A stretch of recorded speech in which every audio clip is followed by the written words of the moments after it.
Hello everyone, स्वागत आप सभी का आपके अपनी YouTube channel IT foundation classes में। तो दोस्तों, IT electrician trade first year वाले स्टूडेंट्स के लिए कंप्लीट 13 चैप्टर जो है एक ही क्लास में यहाँ पे मैं डिस्कस करने वाला हूँ।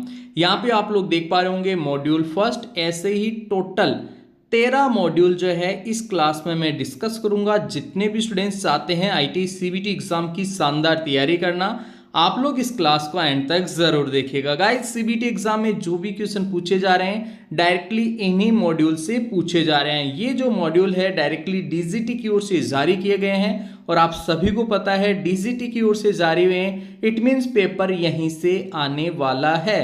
तो आप लोग कंफर्म कर लीजिए, अगर चाहते हो सीबीटी एग्जाम में अच्छे मार्क्स हासिल करना तो इस क्लास को आप लोगों को नहीं छोड़ना है, ठीक है। गाइज, वीडियो स्टार्ट करने से पहले मैं आप सभी से कहना चाहूंगा, अगर आप लोग फर्स्ट टाइम हमारे इस यूट्यूब चैनल पे हैं तो इसे सब्सक्राइब करें, साथ ही साथ बेल आइकन के बटन को जरूर प्रेस करें ताकि आईटी से रिलेटेड सभी यूजफुल अपडेट्स रेगुलर आप सभी तक पहुंच सकें। तो दोस्तों, स्टार्ट करते हैं आज का वीडियो। फर्स्ट क्वेश्चन है यहाँ पे, इस सुरक्षा चिन्ह का नाम क्या है।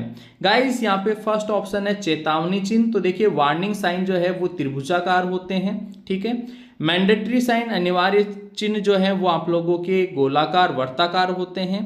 प्रोहिबिशन यानी निषेधात्मक चिन्ह जो है वो भी आपके वर्ताकार या गोलाकार होते हैं, बट निषेधात्मक में यहाँ पे ऐसे क्रॉस का साइन बना होता है, ठीक है। सूचनात्मक चिन्ह जो है वो होते हैं आप लोगों के वर्गाकार या आयताकार, ठीक है, जो कि यहाँ पे बना हुआ है। तो ये जो चिन्ह है ये है सूचनात्मक, इंफॉर्मेटिव साइन, ठीक है, सूचनात्मक चिन्ह। तो ऑप्शन डी जो है इस क्वेश्चन का करेक्ट आंसर हो जाएगा, ऑप्शन डी, ठीक है। यहाँ पे देखिए आंसर की जो है वो भी साथ मैंने मेंशन कर रखी है ताकि आप सभी स्टूडेंट्स को जो है किसी प्रकार का कोई कंफ्यूजन ना रहे। नेक्स्ट क्वेश्चन है गाइज, यहाँ पे निम्न में से भौतिक हानि क्या है। गाइज, भौतिक हानि जो है वो धूम्रपान नहीं है। भौतिक हानि मतलब फिजिकल मतलब जिससे भौतिक कोई नुकसान हो। तो धूम्रपान से शारीरिक नुकसान होता है, भौतिक नहीं। शरण ये केमिकल नुकसान है। रेडियो सक्रियता ये भी जो है फिजिकल नहीं है। हाँ, वाइब्रेशन जो है, कंपन जो है, इट मीन्स कहीं ना कहीं इसमें भौतिक नुकसान होने वाला है। तो ऑप्शन बी जो है इसका करेक्ट आंसर हो जाएगा। नेक्स्ट क्वेश्चन है गाइज, यहाँ पे अग्निशमन क्या है। अग्निशमन क्या होते हैं। अग्नि का शमन, व्हाट इज द स्मूथरिंग। देखो समझना, अग्नि का शमन मतलब स्मूथरिंग बोल रहा है। स्मूथरिंग का मतलब होता है गाइस ऑक्सीजन को जो है अग्नि से अलग करना, ऑक्सीजन को। देखो याद कैसे करोगे, स्मूथरिंग है ना, इसमें ओ आ रहा है, ठीक है, ओ। तो removal of oxygen, removal of oxygen कौन से ऑप्शन में है। ऑप्शन डी में है, अग्नि को ऑक्सीजन की आपूर्ति से अलग करना, isolating the fire from the supply of oxygen, ठीक है। तो ऑप्शन डी इसका करेक्ट आंसर हो जाएगा।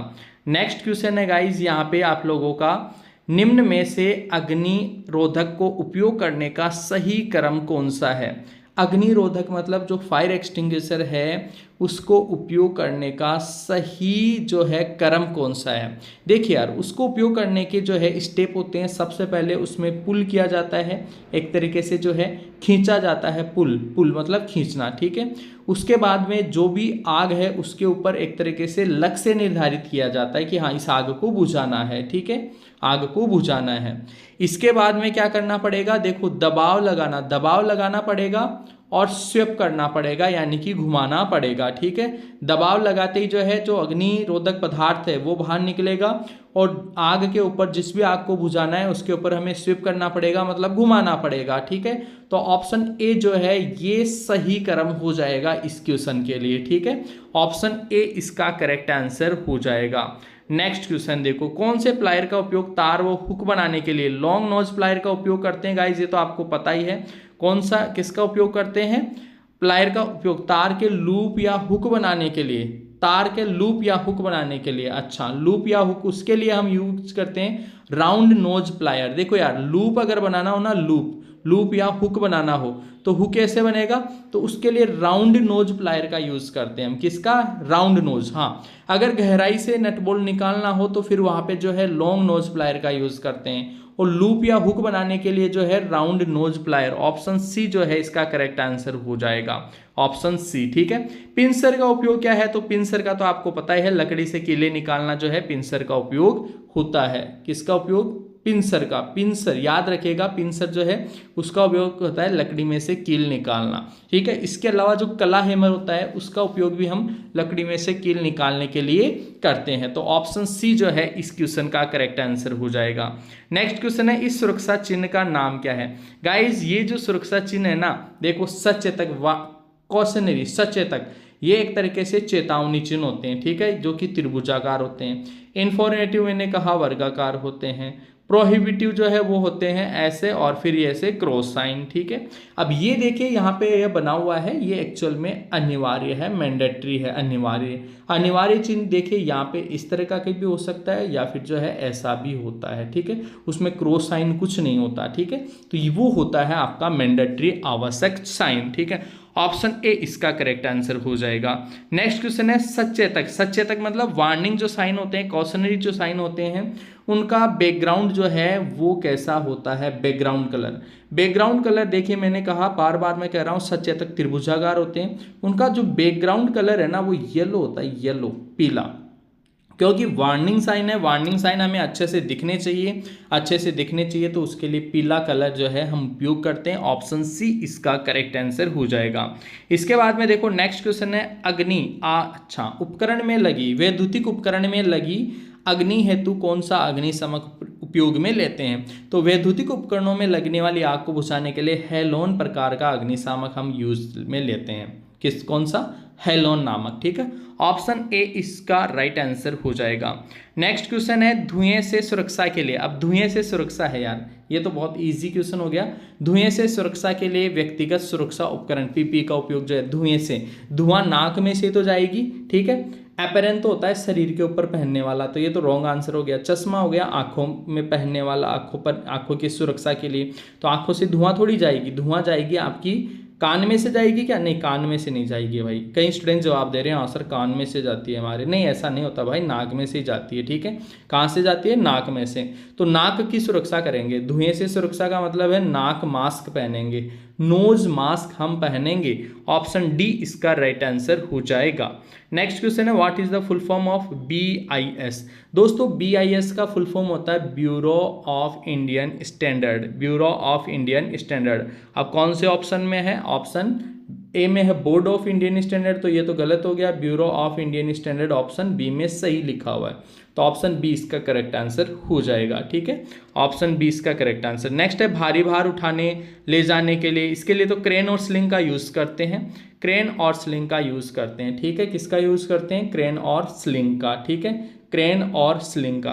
देखिए दोस्तों थोड़ा सा जो है अब एग्जाम बिल्कुल पास में है, आपको सुपर फास्ट क्लास कहीं ना कहीं चाहिए, तो बिल्कुल क्योंकि मैं जो है यहाँ पे मैं क्वेश्चन आंसर को डिस्कस कर रहा हूँ, आप लोग थोड़ा सा मैनेज कीजिए ताकि आप लोगों का कम समय में कंप्लीट रिवीजन हो सके, ठीक है।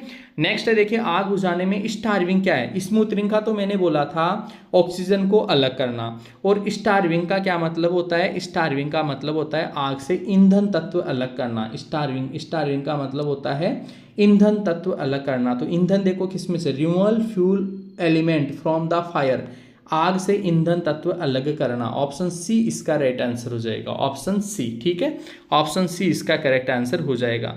पीपी का नाम क्या है, पीपी का नाम, अच्छा इस पीपी का नाम पूछा, देखो अगर आपसे पीपी की फुल फॉर्म पूछे तो पर्सनल प्रोटेक्टिव इक्विपमेंट होता है, और ये पीपी जो है इसका नाम क्या है, तो ये तो देखते ही बता सकते हो आप कि ये क्या है, हैंड स्क्रीन है भाई, यहाँ से पकड़ने का है ना इसके, तो ये क्या है, हैंड स्क्रीन है, क्या है, हैंड स्क्रीन, ठीक है, हैंड स्क्रीन। ऑप्शन डी इसका करेक्ट आंसर हो जाएगा।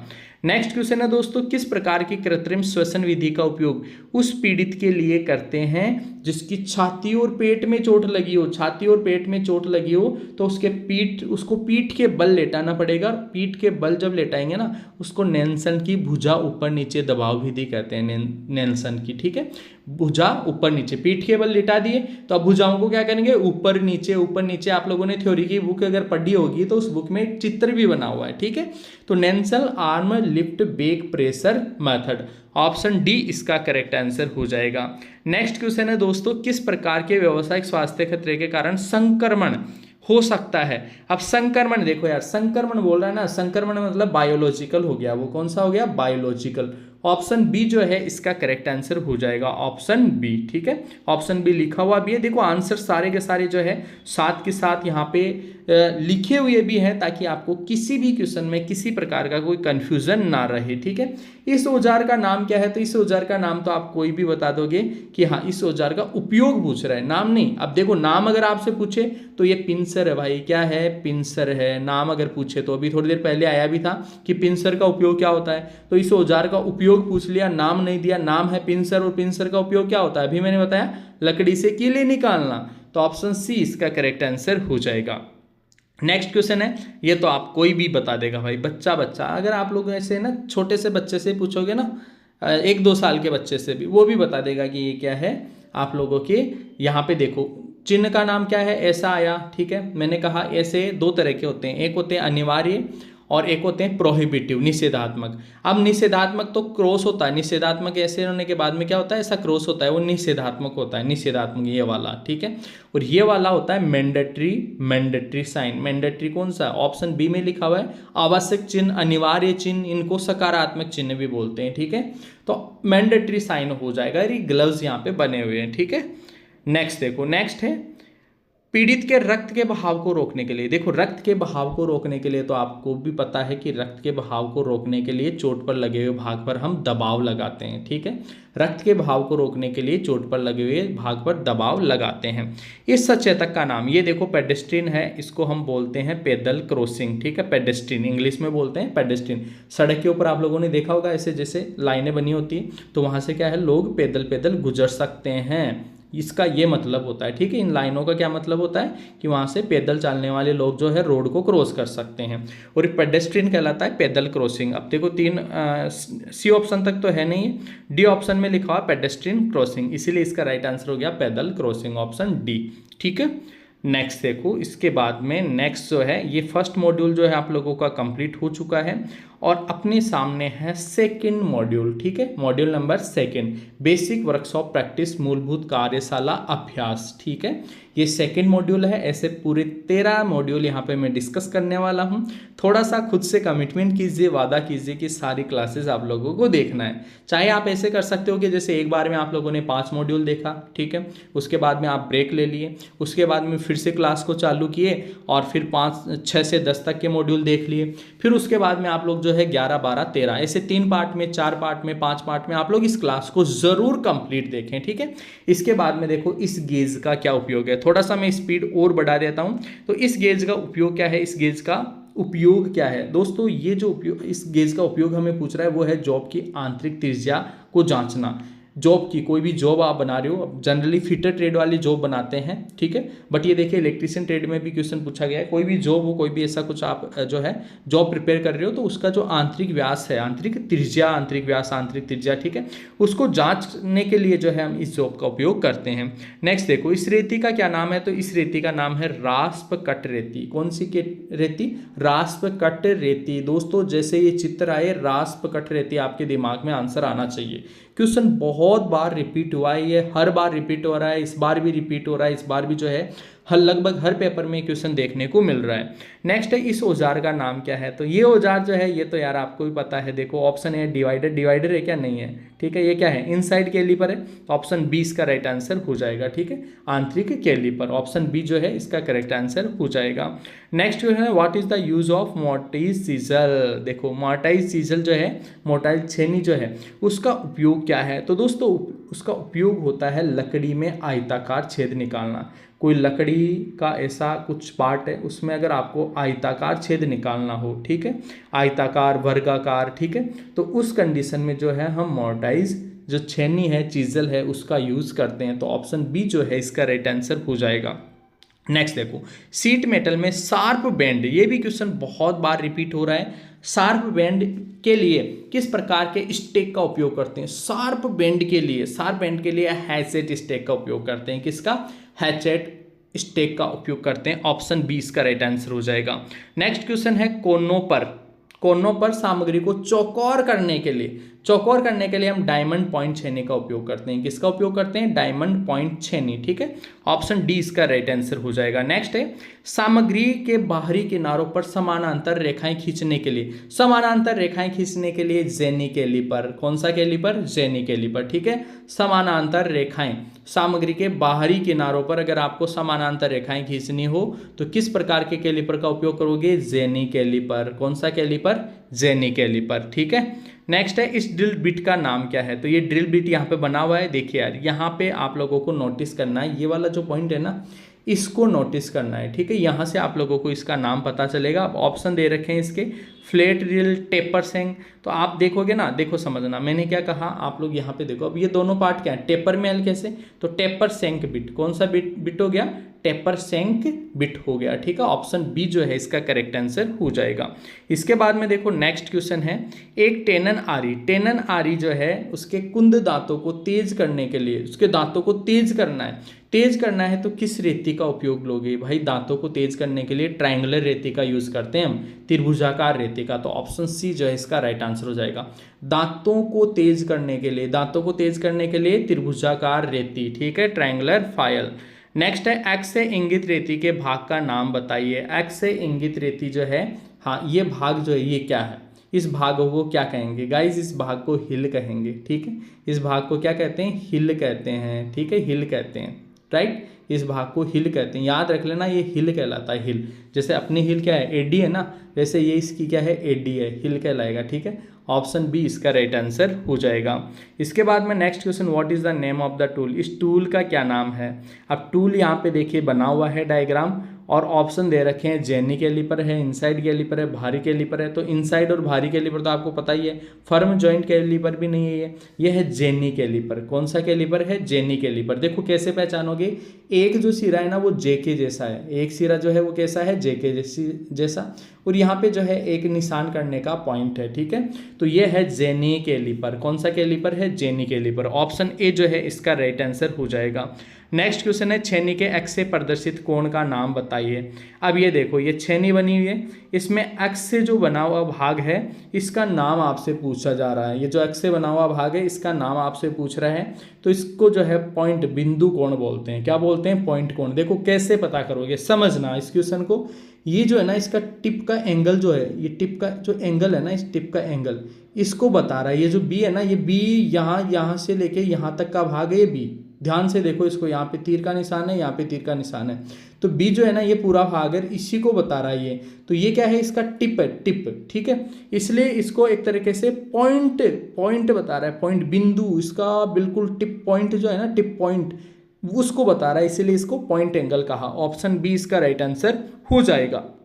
नेक्स्ट है, फर्मर छेनी का उपयोग क्या है? फर्मर छेनी का उपयोग जो है वो होता है सामान्य छेनी का काम। ठीक है, फर्मर छेनी जो है सामान्य छेनी की तरह वर्क करती है, जनरल चीजलिंग वर्क। ठीक है, नेक्स्ट क्वेश्चन है, किस प्रकार का अर्थलेप जोड़ प्रयोग किया जाता है जब जॉब का एक भाग सिरों के अंत से कुछ दूरी से मिलता है? तो वहां पे जो है हम यूज करते हैं मिडिल लेप जॉइंट। मिडिल, अब देखो यार क्वेश्चन से आप इजीली समझ सकते हो, विच टाइप ऑफ हाफ लेप जॉइंट इज यूज्ड? हाफ लेप जॉइंट। हाफ का मतलब हो गया मिडिल, हाफ का क्या मतलब हो गया? मिडिल। हाफ का मतलब हो गया मिडिल, हाफ का मतलब मिडिल, इसलिए मिडिल लेप जॉइंट। ऑप्शन सी इसका राइट आंसर हो जाएगा। ठीक है, नेक्स्ट क्वेश्चन देखो, इसके बाद में है 90 डिग्री मोड़ और अंदर से निकले हुए किनारे के साथ धातु ट्रे बनाने के लिए किस प्रकार के नॉच? बहुत बढ़िया, बहुत ही अच्छा है। 90 डिग्री मतलब धातु के जो है धातु ट्रे बनाने के लिए। अब आपको पता है ऐसा कुछ होगा ट्रे। ठीक है, तो ये जो है ना, ये यहाँ पे ये सब चीज़ें बनाने के लिए वी नॉच, वी से ही तो बनेगी भाई। ये यहाँ से जो मुड़ेगा ना, ये मुड़ने वाला हिस्सा, ये किससे बनेगा? वी नॉच से ही मुड़ेगा, इसीलिए इसका राइट आंसर हो गया ऑप्शन ए। नेक्स्ट है, इस हथौड़े का नाम क्या है? हथौड़े का नाम तो आप बता दोगे, कला हैमर है, तो बहुत ईजी हो गया, ऑप्शन ए इसका राइट आंसर हो गया। एक तरफ से कील ठोकने के काम आता है, दूसरी तरफ से कील को वापस निकालने के लिए काम में आता है। ठीक है, नेक्स्ट क्वेश्चन है, लकड़ी में कौन सा दोष अनुचित सीजनिंग के कारण होता है? अनुचित इम्प्रॉपर सीजनिंग के कारण जो है कौन सा दोष होता है? कौन सा दोष होता है? कपिंग होता है, कपिंग, ठीक है, CUPPING, कपिंग। अनुचित सीजनिंग के कारण कौन सा दोष हो जाता है लकड़ी के अंदर, ठीक है, टिम्बर, टिम्बर एक तरीके से लकड़ी है, लकड़ी की किस्म होती है टिम्बर, ठीक है, उसमें अनुचित सीजनिंग के कारण कपिंग हो जाता है। ऑप्शन डी इसका राइट आंसर हो जाएगा। नेक्स्ट क्वेश्चन है, गैल्वेनाइज शीट पाइप जोड़ में अक्स जो है ना, अक्स किसको बता रहा है, अक्स के रूप में चिन्हित थ्रेड फॉर्मेशन का नाम बताओ। थ्रेड फॉर्मेशन कौन सा थ्रेड ये बन रहा है, ठीक है, तो ये बन रहा है समांतर फीमेल थ्रेड। कौन सा बन रहा है, समांतर फीमेल थ्रेड, ठीक है। डायग्राम को देख लो, अच्छे से याद रख लेना, क्वेश्चन आए तो जवाब देना है आपको समांतर फीमेल, फीमेल, मेल और फीमेल, ठीक है, समानांतर फीमेल थ्रेड। ऑप्शन डी इसका करेक्ट आंसर हो जाएगा, ठीक है। नेक्स्ट देखो, सीट के किनारे को मोड़ने के लिए किस प्रकार के, सीट के किनारे को मोड़ने के लिए जो है कि सीट के किनारों को मोड़ने के लिए बोल रहा है, ये ट्रे बनाने के लिए तो वी नोच आया था, ठीक है। अब ये बोल रहा है किनारों को जस्ट मोड़ना है, किनारों को मोड़ना है तो स्ट्रेट नॉच, ठीक है। ऑप्शन डी इसका राइट आंसर हो जाएगा। नेक्स्ट क्वेश्चन है, क्रॉस कट ठंडी छेनी का क्या उद्देश्य होता है। क्रॉस कट जो चीजल है, कोल्ड चीजल, उसका उपयोग क्या होता है, तो उसका उपयोग होता है कटिंग कीवीज मतलब छोटे छोटे जो है छेद वगैरह जो है कीवीज करना हो तो वहाँ पे क्रॉस कट ठंडी छेनी का उपयोग करते हैं, क्रॉस कट ठंडी छेनी का उपयोग करते हैं कीवीज के लिए, ठीक है। ऑप्शन ए इसका राइट आंसर हो जाएगा, ऑप्शन ए, ठीक है। नेक्स्ट देखो, इसके बाद में है लकड़ी की आंतरिक कटिंग के लिए, लकड़ी की आंतरिक कटिंग के लिए किस प्रकार की वक्र कटिंग दस्ती आरी उपयोग की जाती है, तो उसके लिए हम उपयोग करते हैं की होल सा, कौन सी, की होल सा। नेक्स्ट इसके बाद में शीट मेटल कार्य के लिए उपयोग होने वाले स्टेक का क्या नाम है, इस स्टेक का क्या नाम है, इस स्टेक का नाम आपसे पूछा जा रहा है, तो गाइज इस स्टेक का नाम है ब्लो हॉर्न स्टेक। कौन सा स्टेक, ब्लो हॉर्न स्टेक, ठीक है, ब्लो हॉर्न स्टेक, नाम याद रखिएगा, ये डायग्राम है और इसे हम बोलेंगे blow horn stake. Option C इसका राइट आंसर हो जाएगा। नेक्स्ट क्वेश्चन है, औजार का नाम क्या है, इस औजार का नाम क्या है, तो गाइज इस औजार का जो नाम है वो आप लोगों का है टेक हैमर। कौन सा हैमर है, टेक हैमर, ठीक है, टेक हैमर जो है इस औजार का नाम है। नेक्स्ट क्वेश्चन है, लकड़ी में गांठ दोष का क्या कारण है, गांठ दोष का क्या कारण है, तो दोस्तों गांठ दोष जो है उसका कारण होता है ग्रोथ ऑफ ब्रांचेस, शाखाओं की वृद्धि। ऑप्शन सी जो है शाखाओं की वृद्धि गांठ दोष के कारण होती है, शाखाओं की वृद्धि, भाई गांठें निकलेगी तो वो क्या है, शाखा में कन्वर्ट हो जाएगी, तो ऑप्शन सी इसका राइट आंसर हो जाएगा। इसके बाद में बढ़ते हैं नेक्स्ट क्वेश्चन की ओर, और नेक्स्ट देखिए यहाँ पे जो है अपने पास में है मॉड्यूल 3। तो 2 मॉड्यूल जो है अपने कंप्लीट हो चुके हैं। आप लोगों को फिर से मैं कहना चाहूँगा, अपने मन को कंट्रोल कीजिए, मन के बहकावे में ना आइए, मन को आप लोग जो है अपने नियंत्रण में रखिए और पढ़ाई को कंटिन्यू जारी रखिए। गाइस 3rd मॉड्यूल जो है वो है wire joint soldering underground cables, ठीक है, इनसे रिलेटेड क्वेश्चन जो है अभी बिल्कुल फास्ट तरीके से हम डिस्कस कर देते हैं। तो गाइस यहाँ पे फर्स्ट क्वेश्चन है, 32 एम्पियर रेटेड केबल की धारावहन क्षमता क्या है, यदि है रिवायरेबल फ्यूज, तो गाइस उस कंडीशन में इसका जो है राइट आंसर हो जाएगा 26 एम्पियर। देखो रिवायरेबल फ्यूज वाला जो पूछे ना आपसे द्वारा संरक्षित हो, तो इसको आप मल्टीप्लाई कर देना 0.81 से, ठीक है, लगभग इसके आसपास जो है इसको मल्टीप्लाई कर देना, आप लोगों का आंसर आ जाएगा, ठीक है। एक होता है अतिरिक्त धारा सुरक्षा, तो उस कंडीशन में आपको 1.21 से जो है मल्टीप्लाई करना होता है, और यहाँ पे जो है ये आप लोग मल्टीप्लाई करोगे 0.8 से, ठीक है, तो इसका राइट आंसर हो जाएगा 26, ठीक है। इसके बाद में देखो नेक्स्ट है मानक तार गेज, ठीक है, मानक तार गेज में तार के आकार को मापने के लिए संभावित सीमा क्या होती है, SWG तो आपको पता है 0 से 36 तक होता है, ऑप्शन डी इसका राइट आंसर हो जाएगा। ये वाला जोड़ है, बहुत बार ये क्वेश्चन पूछा गया है, ये जो जोड़ है ना, इस जोड़ को क्या बोलते हैं, नोटेड। देखो यार यहाँ पे गांठ सी लगी हुई ना, गांठ को इंग्लिश में बोलते हैं नॉट, ठीक है, नोटेड टेप जोड़, कौन सा है ये, नोटेड टेप जोड़, ऑप्शन बी इसका राइट आंसर हो जाएगा। इसके बाद में देखिए नेक्स्ट क्वेश्चन है गैल्वेनाइज कृत लोहा यानी GI जो होता है गैल्वेनाइज आयरन, ठीक है, गैल्वेनाइज कृत लोहे के लिए किस प्रकार के सोल्डरिंग फ्लक्स का, तो उसके लिए सोल्डरिंग फ्लक्स जो है HCl यूज में लेते हैं, HCl को हम बोलते हैं हाइड्रोक्लोरिक एसिड, ठीक है, कौन सा एसिड बोलते हैं, हाइड्रोक्लोरिक एसिड, ऑप्शन डी इसका राइट आंसर हो जाएगा, ठीक है, ऑप्शन डी इसका करेक्ट आंसर हो जाएगा। नेक्स्ट क्वेश्चन है मात्रा उत्पादन और टिनिंग कार्य के लिए, मात्रा उत्पादन और टिनिंग कार्य के लिए कौन से सोल्डरिंग विधि का उपयोग करते हैं, तो वहां पे सोल्डरिंग विधि जो है वो होती है डीप सोल्डरिंग विधि। कौन सी सोल्डरिंग विधि होती है, डीप सोल्डरिंग विधि। ठीक है, नेक्स्ट क्वेश्चन है कि यहाँ पे अंडरग्राउंड केबल में एक्स के रूप में चिन्हित भाग का नाम क्या है। एक्स के रूप में चिन्हित भाग का नाम क्या है दोस्तों, एक्स के रूप में चिन्हित भाग जो है वो बेडिंग है। ठीक है, क्या है, बेडिंग है। देखो समझिएगा, ये इनसाइड कोर है, उसके ऊपर इंसुलेशन होता है, इंसुलेशन के ऊपर जो है एक मेटालिक सीट होती है, मेटालिक सीट लेड की। ठीक है, और उसके बाद में जो है बेडिंग होता है, उसके बाद में आर्मरिंग होता है, और आर्मरिंग के जस्ट ऊपर जो है सर्विंग होता है। टॉप के ऊपर जो है सर्विंग होता है, इससे जस्ट नीचे की तरफ आर्मरिंग होती है, और इसके जस्ट नीचे की तरफ जो है आप लोगों का ये जो बेडिंग आया ये बेडिंग होता है। इसके नीचे जो है मेटालिक सीट होती है, लेड सीट जो बोल रहा ना, लेड सीट। ठीक है, और इसके नीचे इंसुलेशन होता है, पेपर इंसुलेशन वगैरह इंसुलेशन होता है, और इनसाइड जो है आप लोगों का कोर होता है। सारे के सारे केबल के भाग मैंने आप लोगों को बता दिए हैं। ठीक है, तो यहाँ पे जो है आपके बेडिंग जो है ऑप्शन ए इसका करेक्ट आंसर हो जाएगा। नेक्स्ट क्वेश्चन है XLPE, ये तो बहुत ईजी है, क्रॉस लिंक पॉलीएथिलीन। ठीक है, ऑप्शन सी जो है cross link polyethylene, option C में लिखा हुआ है क्रॉस लिंक्ड पॉलीएथिलीन, इसका राइट आंसर हो जाएगा। XLPE केबल का पूर्ण रूप मतलब विस्तार, इसकी फुल फॉर्म पूछ रहा है, तो फुल फॉर्म जो है क्रॉस लिंक्ड पॉलीएथिलीन। ठीक है, इसके बाद में नेक्स्ट क्वेश्चन देखो, भूमिगत केबल में सर्विंग परत का क्या उपयोग है। सर्विंग देखो अभी मैंने बताया, सर्विंग जो है टॉप पे होती है, ऊपर ही ऊपर होती है, तो ऊपर ही ऊपर जो है आर्मरिंग की वायुमंडलीय स्थिति से बचाना। आर्मरिंग रहेगी नीचे, आर्मरिंग के जस्ट ऊपर जो है आप लोगों का सर्विंग रहता है, और सर्विंग सबसे टॉप पे रहती है, ऊपर ही ऊपर रहती है। तो आर्मरिंग इन अंदर है, तो आर्मरिंग को इस वायुमंडलीय स्थिति से बचाना। वायुमंडलीय स्थिति का मतलब है वायुमंडलीय नमी से, है ना, धूल मिट्टी से। ठीक है, वायुमंडलीय स्थिति उस चीज से बचाना, आर्मरिंग को बचाना। ठीक है, यही काम होता है किसका, सर्विंग का। ठीक है, सर्विंग परत एक ऊपर ही ऊपर जो कुचालक परत होती है वो सर्विंग है। नेक्स्ट है, इस लूप टेस्ट से यूजी केबल के किस प्रकार के फॉल्ट को पता लगाया जा रहा है। कौन से फॉल्ट का पता लगाया जा रहा है, तो गाइस यहाँ से देखिए, यहाँ पे कनेक्टेड कर रखा है, यहाँ पे जो है एक बैटरी जुड़ी हुई है। ठीक है, यहाँ पे गैल्वेनोमीटर जुड़ा हुआ है।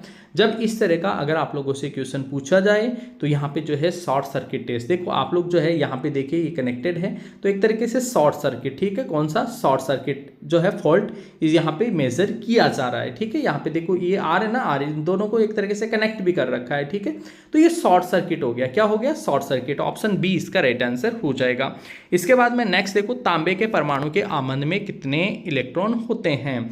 वैलेंस सेल, देखो सबसे पहले तो समझना, वैलेंस सेल होती है सबसे भारीतम कक्षा। ठीक है, अब तांबा जो है वो 29 नंबर पे आता है। अब यहाँ पे देखो समझना, पहली कक्षा में होते हैं 2, दूसरे में 8, तीसरे में 18, 18 8 26, 27 28, लास्ट वाले में बच गया 1 इलेक्ट्रॉन, और 1 इलेक्ट्रॉन जो लास्ट वाली कक्षा में बचा इसी को वैलेंस सेल वाला इलेक्ट्रॉन बोलते हैं। ठीक है, how many electrons are there in valence shell, ये वैलेंस सेल है, और वैलेंस सेल में कितने इलेक्ट्रॉन बचे, कितने इलेक्ट्रॉन बचे भाई, ये कितने हैं, ये तो इतना तो आता ही होगा, मैथ्स थोड़ी बहुत आती होगी, ये कितना है, 1 है, तो क्या आंसर आ जाएगा, ऑप्शन ए इसका राइट आंसर हो जाएगा।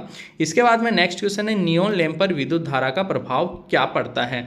नियॉन लैंप के ऊपर विद्युत धारा का प्रभाव क्या पड़ता है, गैस आयनीकरण प्रभाव होता है। भाई देखो समझना, गैस आयनीकरण प्रभावी होता है, जो फिलामेंट वाला होता है ना उसमें तो होता है गैस का उष्मीय प्रभाव, तापीय प्रभाव, हीटिंग इफेक्ट बोल दो। ठीक है, बाकी जो नियॉन लैंप है, या फिर आप लोगों का मरकरी लैंप है, या फिर आप लोगों का सोडियम वेपर लैंप है, जो आपका CFL है, ट्यूबलाइट वगैरह है, ये सब जो है गैस आयनाइजेशन इफेक्ट के ऊपर कार्य करती है। ठीक है, तो इसका राइट आंसर हो जाएगा ऑप्शन डी। नेक्स्ट कुचालक पदार्थ की इकाई, कुचालक प्रतिरोध की इकाई। अब यार प्रतिरोध की इकाई तो क्या होती है, प्रतिरोध, कुचालक बोल रहा है, कुचालक जैसे इंसुलेशन रेजिस्टेंस। अब नॉर्मली रेजिस्टेंस की इकाई होती है ओम, अब इंसुलेशन रेजिस्टेंस बोल रहा है, इंसुलेशन मतलब बहुत ज़्यादा प्रतिरोध, कुचालक प्रतिरोध बहुत ज़्यादा हो, तो बहुत ज़्यादा हो तो फिर वहाँ पे मेगा ओम, क्या, मेगा ओम। ठीक है, मेगा ओम। ठीक है, मेगा ओम, और 1 मेगा में होता है 10 की घात 6, 10 की घात 6 के फॉर्म में वो आंसर आएगा फॉर्म में। ठीक है, तो आंसर डी जो है इसका करेक्ट आंसर हो जाएगा। इसके बाद में देखो नेक्स्ट है, कौन सा विद्युत उपकरण अधिक अतिरिक्त धारा सरण है, अधिक अतिरिक्त धारा सरण है, तो कौन सा है, पुनः तार बांधने योग्य। पुनः तार बांधने योग्य जो फ्यूज होता है वो अतिरिक्त धारा जो है, अधिक अतिरिक्त धारा मतलब जो धारा कैपेसिटी है ना उससे ज़्यादा धारा तक वो सहन कर सकता है कुछ हद तक, है ना। 1.4 ऐसे इतने पॉइंट तक जो है 1.5 गुना तक लगभग आप ये मान के चलो कि 1.5 गुना तक जो है वो सहन कर लेता है। उसके बाद में फिर वो जो है जल जाता है, पिघल जाता है, ठीक है। नेक्स्ट है ओवरहेड लाइनों में कंडक्टर की लंबाई बढ़ाने के लिए किस प्रकार के जोड़ का, कंडक्टर की अगर आपको लंबाई बढ़ानी है तो वहाँ पे वेस्टर्न यूनियन जोड़ का हम उपयोग करेंगे। ऑप्शन डी इसका राइट आंसर हो जाएगा। नेक्स्ट क्वेश्चन है एल्यूमिनियम चालकों को सोल्डर करने के लिए किस प्रकार के सोल्डरिंग फ्लक्स का उपयोग करेंगे। तो एल्यूमिनियम चालकों के लिए जो है करल लाइट यूज करते हैं। याद कैसे करोगे, देखो इसमें बीच में एल आ रहा है तो एल्यूमिनियम, एल आ रहा है तो एल्यूमिनियम चालक, ठीक है, एल करल लाइट, ठीक है। ऑप्शन बी इसका राइट आंसर हो जाएगा। इसके बाद में देखो नेक्स्ट क्वेश्चन है केबल बिछाने की कौन सी विधि संकीर्ण क्षेत्रों में, संकीर्ण मतलब कंजेस्टेड बहुत भीड़ भाड़ वाले इलाके, तो वहां पे डक्ट पाइप डालते हैं, पाइपों के अंदर केबल बिछा देते हैं, ठीक है। ऑप्शन बी इसका राइट आंसर हो जाएगा। नेक्स्ट क्वेश्चन है भूमिगत केबल में कौन सा भाग धात्विक सरण को जो है सरण से बचाता है। धात्विक जो कवच है उसको सरण से बचाता है। अभी मैंने कहा कि केबल में जो धात्विक कवच होता है उसके ऊपर बेडिंग होता है, क्या होता है, बेडिंग। तो वो बेडिंग जो है ना, बेडिंग बचाता है उस धात्विक कवच को, ठीक है, बेडिंग भाग जो है बचाएगा। ऑप्शन बी इसका राइट आंसर हो जाएगा। नेक्स्ट क्वेश्चन है केबल के पीवीसी कुचालक का क्या होगा यदि अत्यधिक धारा लंबे समय तक बहती रहे। लंबे समय तक बहती रहेगी तो कुचालक का प्रतिरोध घट जाएगा भाई। कुचालक जो है धीरे धीरे गर्म होकर उसकी जो कुचालक वाली प्रॉपर्टीज है, गुण है, वो नष्ट हो जाएंगे और प्रतिरोध उसका कम हो जाएगा। ऑप्शन डी इसका राइट आंसर हो जाएगा। इसके बाद में नेक्स्ट देखो what is the use of Britannia T जोड़। ब्रिटेनिया टी जोड़ का उपयोग क्या है। ब्रिटेनिया टी जोड़ का उपयोग जो है क्या है। अब यहाँ पे ऑप्शन दे रखे हैं लंबाई को बढ़ाना, अत्यधिक भारी वायरिंग को अरे यार टी के लिए तो देखो समझना भाई, ये देखिए ये है टी के लिए कोई भी अलग एक ना आपूर्ति लेना, सप्लाई लेना, ठीक है। लाइन की लंबाई को बढ़ाना नहीं, आंतरिक भारी वायरिंग स्थापित करना नहीं, चालक का यांत्रिक तनाव सिरोपरी लाइन से जुड़ाव हेतु जोड़ना, यस। टेपिंग लेना हो, जैसे ये तार है इसकी टेपिंग लेना हो, tapping the service connection from overhead line से सर्विस कनेक्शन के रूप में जो है टेपिंग लेना। ऑप्शन डी इसका राइट आंसर हो जाएगा, ठीक है। ऑप्शन डी इसका करेक्ट आंसर हो जाएगा। नेक्स्ट इस जोड़ का नाम क्या है। तो ये जो जोड़ है ये तो मैरिड है, मैरिड जोड़। कौन सा है, मैरिड जोड़। शादी हो गई दोनों की, देखो एक दूसरे से अच्छे से लिपट रखे हैं ना, मैरिड जोड़, मैरिड, ठीक है, मैरिड है, शादी हो गई, ठीक है, इसे याद रख लेना, ये सिर्फ जुगाड़ बता रहा हूँ मैं, ठीक है, मैरिड जोड़, ठीक है। ऑप्शन ए इसका राइट आंसर हो जाएगा। नेक्स्ट है बेल्डेड भूमिगत केबल में अक्ष से इंगित भाग क्या है। अक्ष से इंगित भाग, अब देखो यार अक्ष से इंगित भाग ये लेड सीटी है, ठीक है, लेड जो व्हाइट कलर की से दिखे ना, लेड की होती है लेड, तो ये व्हाइट कलर में से जो दिखाता है ना ये हमेशा लेड शीत होती है। कौन सी होती है, लेड शीत हम क्यों लगाते हैं, ताकि जो एक तरीके से जो नमी वगैरह है वो अंदर ना जाए, अंदर की साइड ना जाए, उसकी सुरक्षा के लिए जो है लेड शीट लगाते हैं। हाँ, लेड शीट के ऊपर जो है फिर से बेडिंग होगा, फिर बेडिंग के ऊपर आर्मरिंग होगा। आर्मरिंग जो है वो यांत्रिक क्षमता मजबूत करने के लिए लगाते हैं। फिर आर्मरिंग के ऊपर सर्विंग जो है केबल का जो आर्मरिंग है या अंदर के जितने भी भाग है उनको वायुमंडलीय क्षति से बचाना, ये होता है सर्विंग का काम। हाँ, नेक्स्ट देखो इस औजार का क्या नाम है। ये जो औजार है ना ये तो क्या है भाई, क्रिम्पिंग टूल है। क्रिम्पिंग टूल मतलब जो भी जोड़ वगैरह उनको क्रिम्प करने के लिए, दबाने के लिए, कस के दबाने के लिए, ठीक है, ढीले ना हो, लूज ना रहे, तो क्रिम्पिंग टूल ऑप्शन सी इसका राइट आंसर हो जाएगा। नेक्स्ट क्वेश्चन है माइक्रोमीटर का पाठ्यांक क्या है। दोस्तों ये क्वेश्चन काफ़ी बार पूछा गया है, बार बार पूछा जाता है। इस रट लो, जो कहते हैं ना रट लो यार, याद नहीं है, समझ में नहीं आ रहा तो रट लो, ठीक है। इसका पाठ्यांक कितना है, तो इसका पाठ्यांक है 4, देखो यार 4 तो है ही है, ठीक है, 4 अब ये इधर कितना है 5 है, ठीक है, 4.5, फिर ये आगे भी जा रहा है, देखो 4.5 तो यहाँ से दिख रहा है, ठीक है, फिर यहाँ 5 और जा रहा है, तो 4.55 mm, 4.55 mm, ऑप्शन सी इसका राइट आंसर हो जाएगा। नेक्स्ट देखो वाहनों की बॉडी के सुधार हेतु सोल्डरिंग की कौन सी विधि, वाहनों की बॉडी वगैरह, ठीक है, उसमें सोल्डरिंग कौन सी विधि से करते हैं, तो ये तो आपको ही पता है, ज्वाला के साथ सोल्डरिंग, ठीक है, सोल्डरिंग विद फ्लेम, है ना, आपने देखा होगा कहीं बॉडी वगैरह गाड़ियों के करते रहते हैं तो वो आग निकलती है ना, ज्वाला के साथ सोल्डरिंग। ऑप्शन बी इसका राइट आंसर हो जाएगा। नेक्स्ट है 16 एम्पियर केबल की धारा क्षमता क्या है यदि यह अत्यधिक धारा सुरक्षा द्वारा संरक्षित है। तो अत्यधिक अतिरिक्त धारा, अब यहाँ पे अतिरिक्त धारा जो है यहाँ पे प्रोटेक्टेड एक्सेस करंट प्रोटेक्शन, तो जो है उसकी एक्चुअल जो करंट कैपेसिटी होगी वो कितनी हो जाएगी आप लोगों की 13 हो जाएगी, ठीक है, 0.8 से वही मल्टीप्लाई कर लो 0.81 से, ठीक है, तो यहाँ पे राइट आंसर हो जाएगा ऑप्शन बी, ठीक है। चलो नेक्स्ट क्वेश्चन देखो बिजली की मात्रा के लिए इकाई क्या है। अब बिजली की मात्रा, बिजली देखो समझना, धारा का मात्रक नहीं पूछ रहा है, ये पूछ रहा है बिजली की मात्रा, quantity of electricity. Quantity of electricity जो है आपका आवेश होता है, आवेश जिसे हम चार्ज भी कहते हैं। तो आवेश का मात्रक होता है कूलाम, आवेश का मात्रक क्या होता है? कूलाम। ऑप्शन ए इसका राइट आंसर हो जाएगा। इसके बाद में देखो नेक्स्ट जो है वो आप लोगों का है कि what is the name of the soldering method. इस सोल्डरिंग विधि का नाम क्या है? इस सोल्डरिंग विधि का नाम क्या है गाइस? ये है सोल्डरिंग गन द्वारा सोल्डरिंग। ऑप्शन सी इसका राइट आंसर हो जाएगा। नेक्स्ट जो है विस्तार लाइनों के लिए कौन सा कंडक्टर उपयोग होता है? तो विस्तार लाइनों के लिए जो है हम बेयर कंडक्टर यूज करते हैं। कौन सा? विस्तार लाइनों के लिए बेयर कंडक्टर, विस्तार लाइनों के लिए बेयर कंडक्टर, विस्तार लाइनों के लिए बेयर कंडक्टर। नेक्स्ट है क्या होता है यदि वोल्टमीटर को एमीटर की तरह जोड़ा जाए? एमीटर तो बेचारा पता नहीं कहाँ चला जाएगा, ठीक है। लो रीडिंग बोल रहा है ये। अच्छा, एमीटर को क्या होता है यदि वोल्टमीटर को एमीटर की तरह जोड़ा जाए? वोल्टमीटर को एमीटर की तरह जोड़ेंगे मतलब श्रेणी में जोड़ेंगे तो बहुत कम पाठ्यांक देगा। देखो समझना, अगर एमीटर को वोल्टमीटर की तरह जोड़ देंगे ना तो एमीटर जल जाएगा, एमीटर तो बेचारा जल जाएगा। वोल्टमीटर में क्या होता है? उच्च प्रतिरोध होता है, आपने पढ़ा होगा वोल्टमीटर में उच्च प्रतिरोध होता है। इसलिए अगर उसको एमीटर यानी कि श्रेणी में जोड़ देंगे ना तो वो क्या करेगा? करंट उसमें से गुजरने नहीं देगा। अब जब करंट नहीं गुजरने देगा तो बहुत कम पाठ्यांक बताएगा। ऑप्शन ए इसका राइट आंसर हो जाएगा। नेक्स्ट देखो, इसके बाद में मॉड्यूल नंबर 4 मॉड्यूल में बातों ही बातों में अपन पहुंच चुके हैं। ऐसे अभी पूरे 13 मॉड्यूल जो है ना वो मैं करवाने वाला हूं, ठीक है। आप विश्वास करो गाइस, कंप्लीट 13 मॉड्यूल यहाँ पे मैं डिस्कस करूंगा। बस आप लोगों का साथ और सपोर्ट और प्यार चाहिए। आप लोग जो है आपका सपोर्ट बना के रखोगे ना तो इसमें देखिए आप लोगों का ही फायदा है, मेरा भी फायदा है, स्टूडेंट्स का अच्छा रिजल्ट आएगा, खुशी मिलेगी, बहुत ही अच्छा हो जाएगा दोस्तों, ठीक है। अब देखो नेक्स्ट क्वेश्चन जो है मॉड्यूल है अपना 4 बेसिक इलेक्ट्रिकल प्रैक्टिस मतलब मूलभूत इलेक्ट्रिकल अभ्यास। तांबे के परमाणु क्रमांक में तीसरे कक्ष में कितने इलेक्ट्रॉन होते हैं? तो अभी मैंने कहा तांबे 29 नंबर पे आता है, पहले में 2 फिर 8 फिर 18 और फिर 1। तो तीसरे की बात कर रहा है, तीसरे में 18 होते हैं भाई। कितने होते हैं? 18। ऑप्शन सी इसका राइट आंसर हो जाएगा। नेक्स्ट क्वेश्चन देखो, अर्धचालक पदार्थ कौन सा है? अर्धचालक जो है सिलिकॉन होता है, जर्मेनियम होता है। तो जर्मेनियम दे रखा है, ऑप्शन डी इसका राइट आंसर हो जाएगा। नेक्स्ट क्वेश्चन है नियोन ध्रुवता संकेत का एसी आपूर्ति जांचते समय संकेत क्या होगा? नियोन ध्रुवता जब टेस्ट करते हैं ना एसी आपूर्ति के लिए तो उस समय संकेत क्या बताएगा? वो बताएगा बोथ इलेक्ट्रोड विल ग्लो। दोनों इलेक्ट्रोड क्या होंगे? जलेंगे। दोनों इलेक्ट्रोड जलते हैं, ठीक है, दोनों इलेक्ट्रोड जलेंगे। ऑप्शन ए इसका राइट आंसर हो जाएगा। नेक्स्ट क्वेश्चन है calculate the electrical energy in a unit consumed by 500 watt lamp for 5 hour. 5 घंटे में कितना जो है विद्युत खपत कर देगा ये?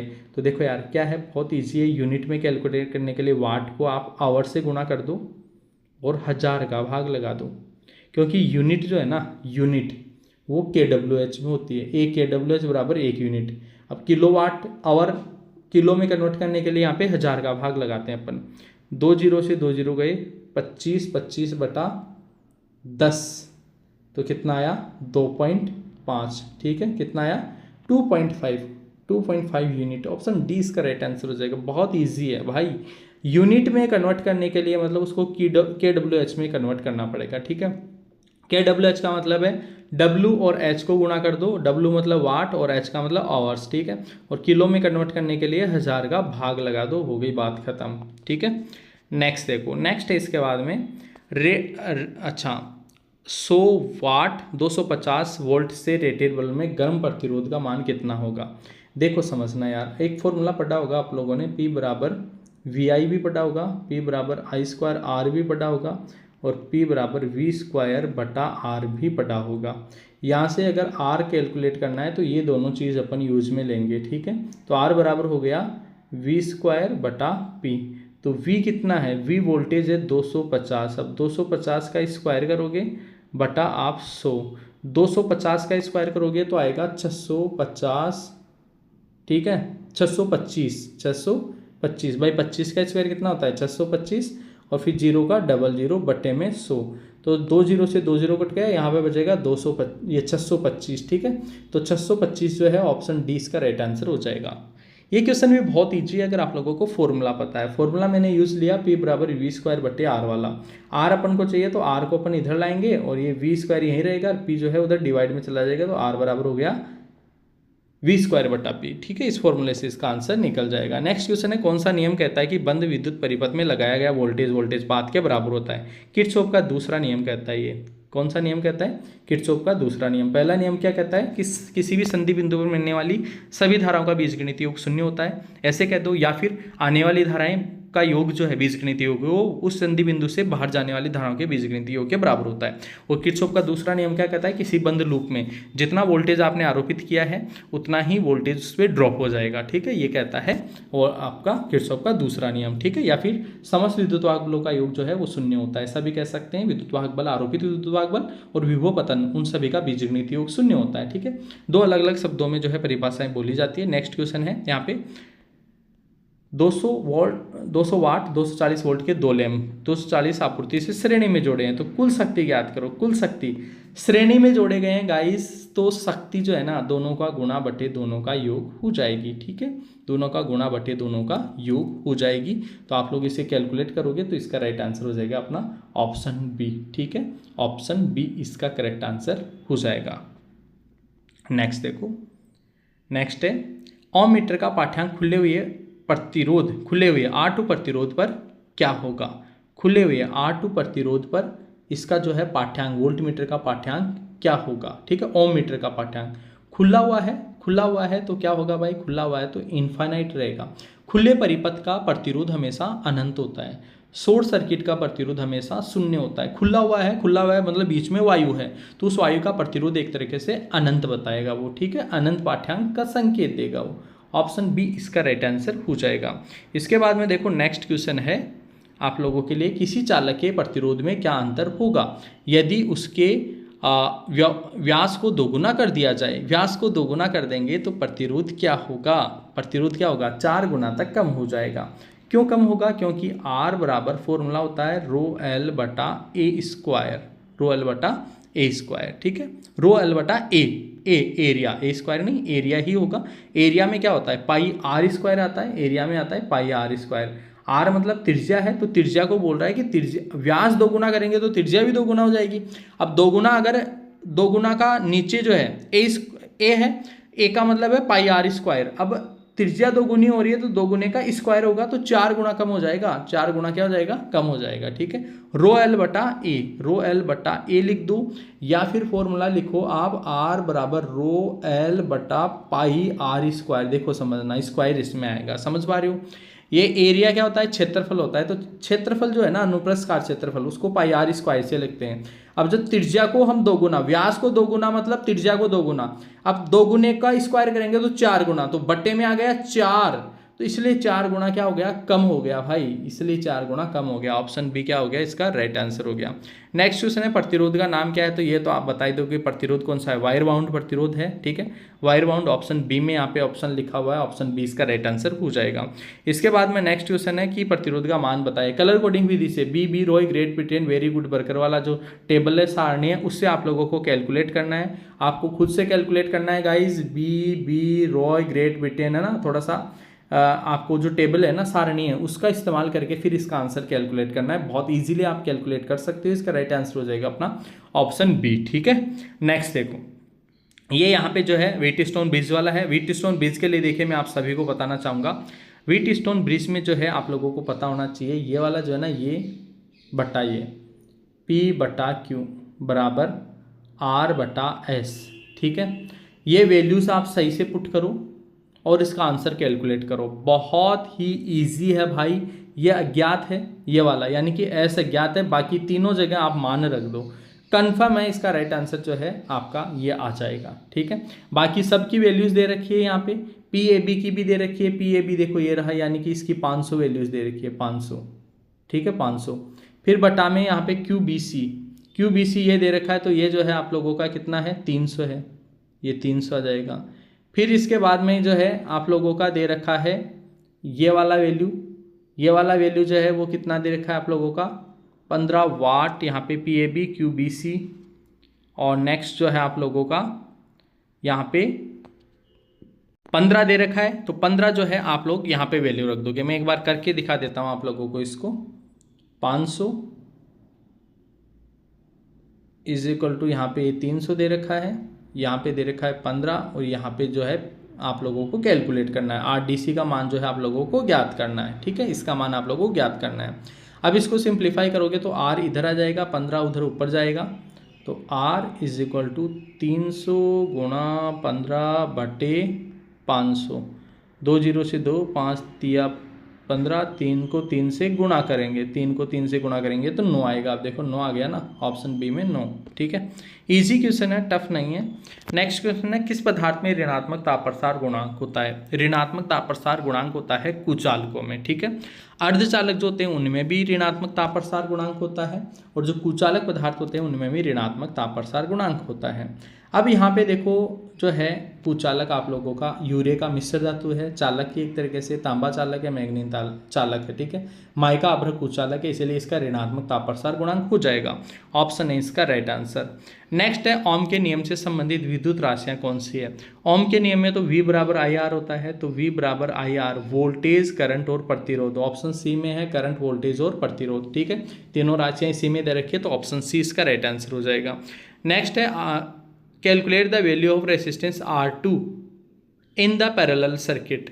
अब यहाँ पे जो है R2 की वैल्यू कैलकुलेट करनी है आपको। समांतर परिपथ के लिए आपको पता है फॉर्मूला कौन सा अप्लाई होगा, वो फॉर्मूला आप लोग अप्लाई करके R2 की वैल्यू कैलकुलेट करोगे। यहाँ पे देखो टोटल करंट दे रखी है, वोल्टेज दे रखा है, इन तीनों का आप टोटल कर लेना। तीनों में से ये दे रखा है 3 ओम, और ये आप लोगों का दे रखा है यहाँ पे 6 ओम, ठीक है। दोनों को आप सिंप्लीफाई करके वैल्यू कैलकुलेट करोगे तो राइट आंसर हो जाएगा ऑप्शन सी। अगर आप लोगों को इसका सॉल्यूशन आ जाता है, ठीक है, नहीं आता है तो आप स्क्रीनशॉट लेके इसका और व्हाट्सअप नंबर पे मेरे को सेंड कर देना, ठीक है। व्हाट्सअप नंबर नहीं है तो आप लोग कमेंट करना, व्हाट्सअप नंबर मिल जाएगा, ठीक है। इसके बाद में देखो नेक्स्ट है, एक शाखा खुली होने पर समांतर परिपथ में क्या प्रभाव पड़ेगा?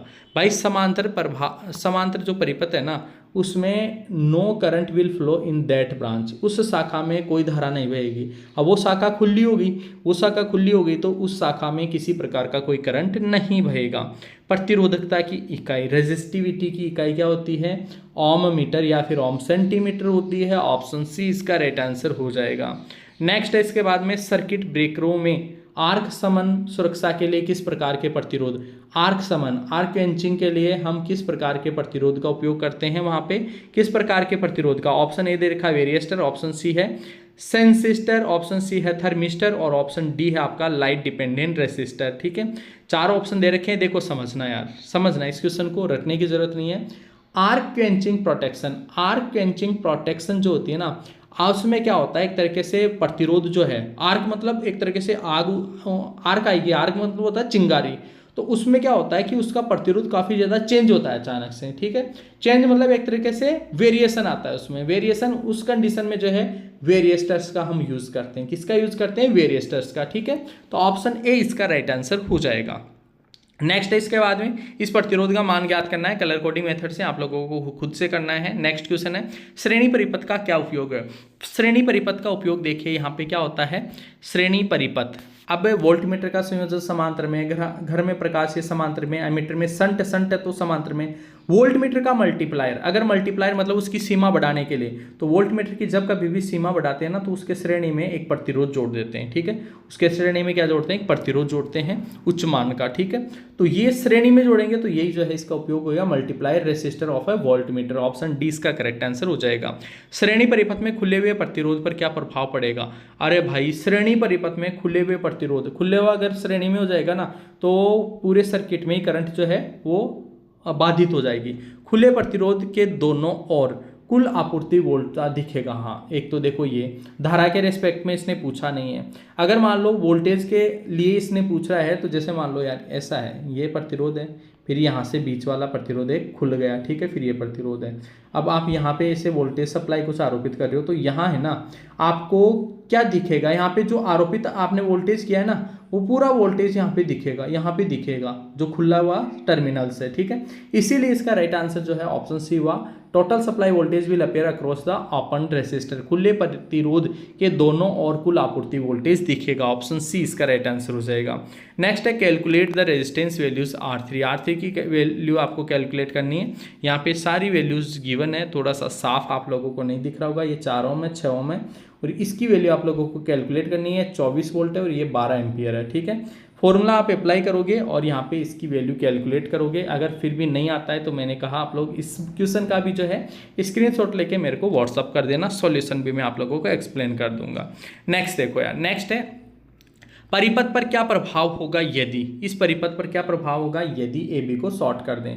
ए बी को शॉर्ट कर दिया तो परिपथ पर क्या प्रभाव पड़ेगा। देखो यार, परिपथ पे क्या प्रभाव पड़ेगा, परिपथ प्रतिरोध शून्य हो जाएगा। शून्य क्यों होगा, क्योंकि ये बिल्कुल ऐसे हो जाएगा, ये सारे के सारे तीनों समांतर में है तो तीनों हट गए, ये तो तीनों क्या हो गए, हट गए। करंट ऐसे बाईपास हो जाएगा, यानी कि इस पूरा का पूरा परिपथी क्या हो जाएगा, क्या हो जाएगा, शॉर्ट सर्किट हो जाएगा।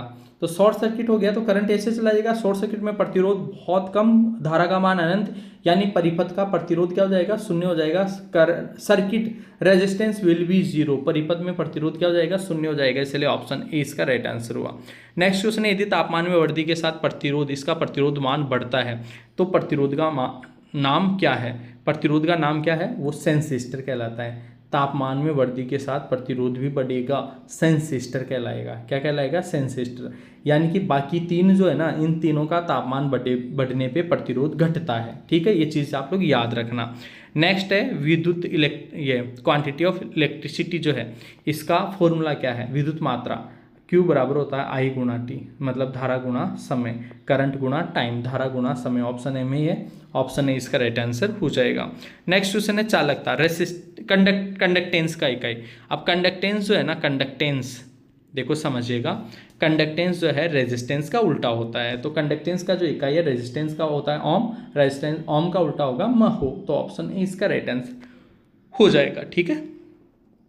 नेक्स्ट देखो, नेक्स्ट क्वेश्चन है ओम प्रति डिग्री सेल्सियस में प्रतिरोध में परिवर्तन को कौन सा परिभाषित करेगा।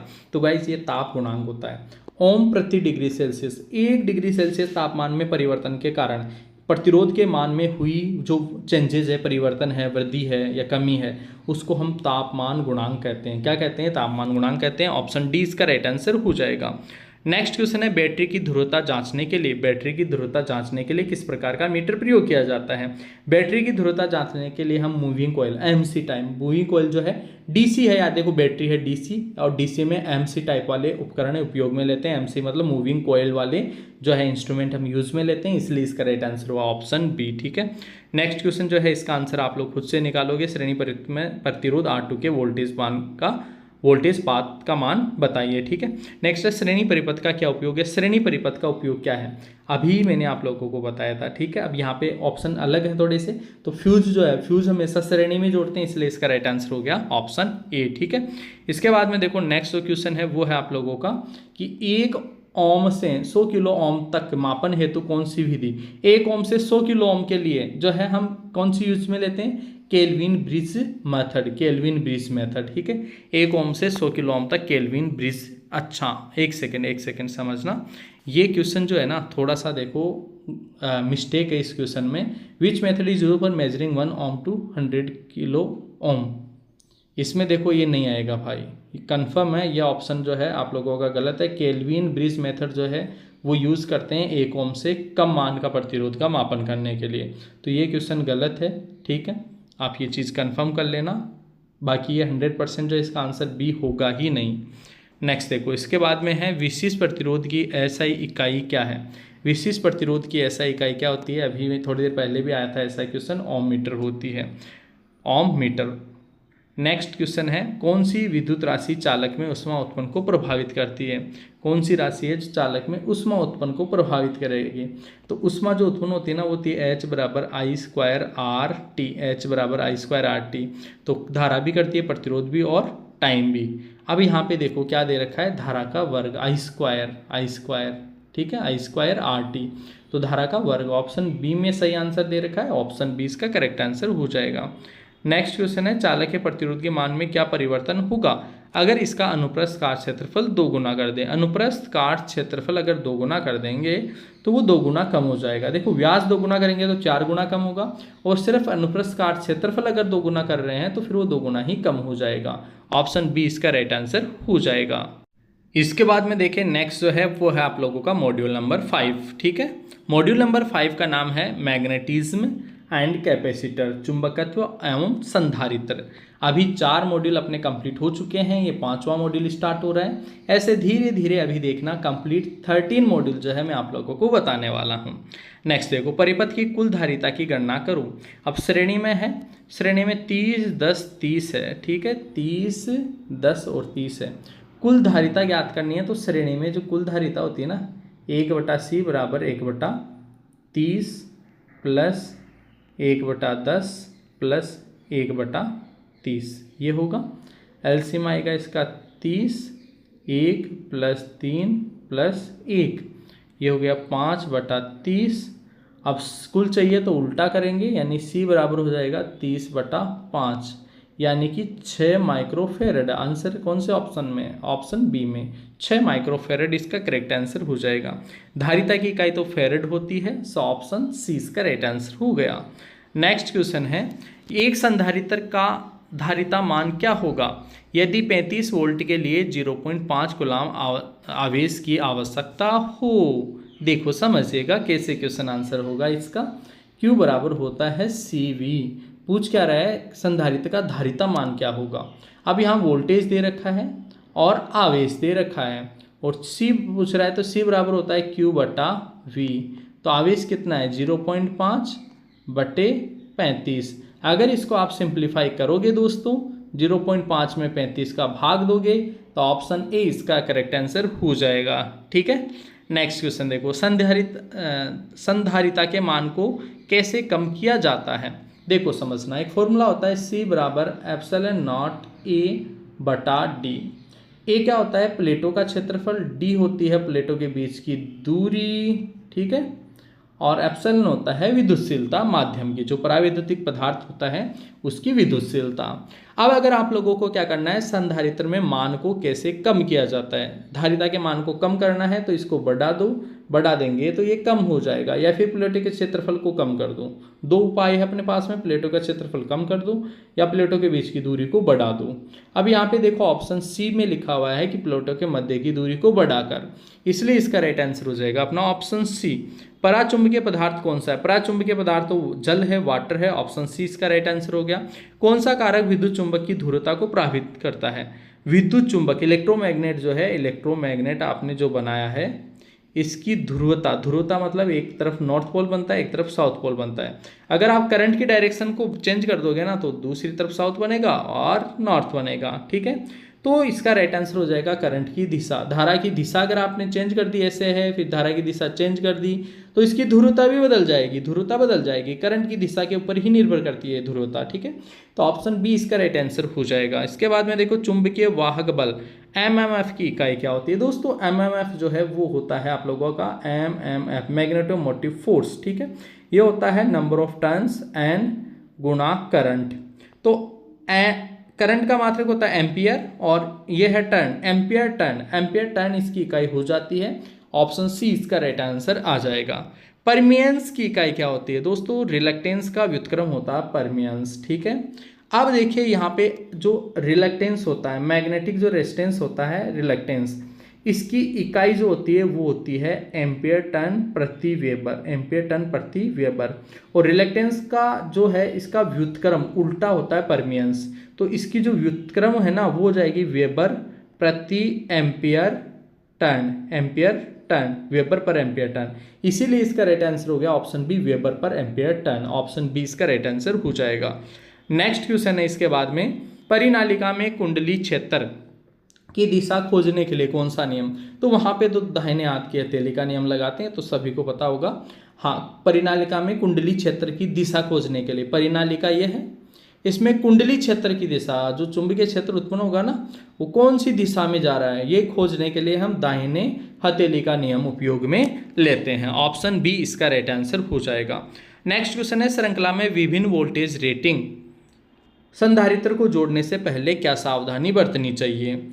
श्रृंखला में विभिन्न वोल्टेज रेटिंग संधारित्र को जोड़ने के लिए, श्रेणी में अगर आप वोल्टेज रेटिंग जोड़ रहे हो तो क्या सावधानी बरतनी चाहिए। प्रत्येक कैपेसिटर वोल्टेज में ड्रॉप इसकी वोल्टेज रेटिंग से कम होना चाहिए। प्रत्येक कैपेसिटर में जो वोल्टेज ड्रॉप है वो इसकी वोल्टेज रेटिंग जो होगी उससे कम होना चाहिए। अगर उससे ज़्यादा वोल्टेज आप लगा दोगे तो क्या होगा, वो कैपेसिटर तो फूंक जाएगा भाई, जल जाएगा, बर्न हो जाएगा, नष्ट हो जाएगा, डैमेज हो जाएगा, शॉर्ट सर्किट हो जाएगा उसका। इसीलिए प्रत्येक कैपेसिटर में जो वोल्टेज ड्रॉप है इसकी वोल्टेज रेटिंग से कम होना चाहिए। वोल्टेज रेटिंग जैसे मान लो 8 वोल्टेज है, अब उसके ऊपर वोल्टेज ड्रॉप जो है ना वो भी 8 वोल्ट ही होना चाहिए, इससे ज़्यादा वोल्टेज नहीं होना चाहिए ड्रॉप, वरना वो कैपेसिटर जल जाएगा, नष्ट हो जाएगा। इसलिए इसका राइट आंसर हो गया ऑप्शन बी। नेक्स्ट क्वेश्चन है इसके बाद में, कौन सा पदार्थ अनुचुंबकीय पदार्थ है? अनुचुंबकीय पदार्थ कौन सा है? तो अनुचुंबकीय पदार्थ देखो 3 तरह के पदार्थ होते हैं, एक होता है फेरोमैग्नेटिक, एक होता है पैरामैग्नेटिक और एक होता है डायामैग्नेटिक। फेरोमैग्नेटिक का मतलब होता है लोह चुंबकीय, जैसे लोह चुंबकीय में आता है आप लोगों का जैसे आयरन है, निकल है, कोबाल्ट है, ठीक है, आप लोगों के ये लोह चुंबकीय में आते हैं, ठीक है। हाँ, इसके अलावा अनुचुंबकीय जो है, अब यहाँ पे अनुचुंबकीय पूछा, एक होता है प्रतिचुंबकीय, प्रतिचुंबकीय जैसे जल है, ठीक है, ये प्रतिचुंबकीय होते हैं। अब यहाँ पे पूछा है अनुचुंबकीय, तो अनुचुंबकीय आप लोगों का होता है तांबा। अनुचुंबकीय कौन सा होता है? तांबा, ठीक है। नेक्स्ट देखो, बीएच वक्र में अक्ष अंकित भाग का नाम बताइए। अक्ष क्या है? देखो यार 2 चीज़ें हैं, एक तो इधर वाला हिस्सा आता है, इधर वाला जो हिस्सा आता है ना वो अवशिष्ट चुंबकत्व के लिए आता है, उस गुण को बोलते हैं रिटेंटिविटी, ठीक है। ये वाला जो है ना ये एक तरीके से जो है आप लोगों का कोर्सिविटी से निग्राहिता बोलते हैं। क्या बोलते हैं? निग्राहिता। मतलब ये वो मान होता है जो अवशिष्ट चुंबकत्व को समाप्त करने के लिए विपरीत दिशा में जो है आरोपित करना पड़ता है। चुंबकीय क्षेत्र का वो मान जो आपका जो अवशिष्ट चुंबकत्व यहाँ बच गया, अगर उसको खत्म करना है तो उसको खत्म करने के लिए विपरीत दिशा में जो है एक चुंबकीय क्षेत्र आरोपित किया जाएगा, वो कोर्सिविटी कहलाता है। कोर्सिविटी को हम हिंदी में बोलते हैं निग्राहिता। तो ये जो एक्स से पूछ रहा है ना, ये ऑप्शन ए ही इसका राइट आंसर हो जाएगा, ठीक है, कोर्सिविटी, ठीक है। नेक्स्ट देखो, विद्युत परिपथ में चालकता के लिए विद्युत चुंबकीय परिपथ में समान शब्द क्या है?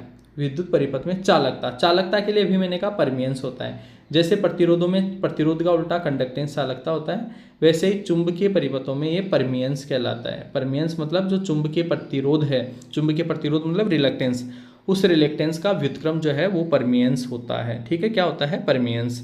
रिलक्टेंस की इकाई क्या है? नेक्स्ट है रिलक्टेंस की इकाई क्या है? तो रिलक्टेंस की इकाई जो है वो होती है गाइस एम्पियर टर्न पर वेबर, ठीक है। अभी थोड़ी देर पहले बताई थी मैंने, एम्पियर टर्न प्रति वेबर रिलक्टेंस की इकाई।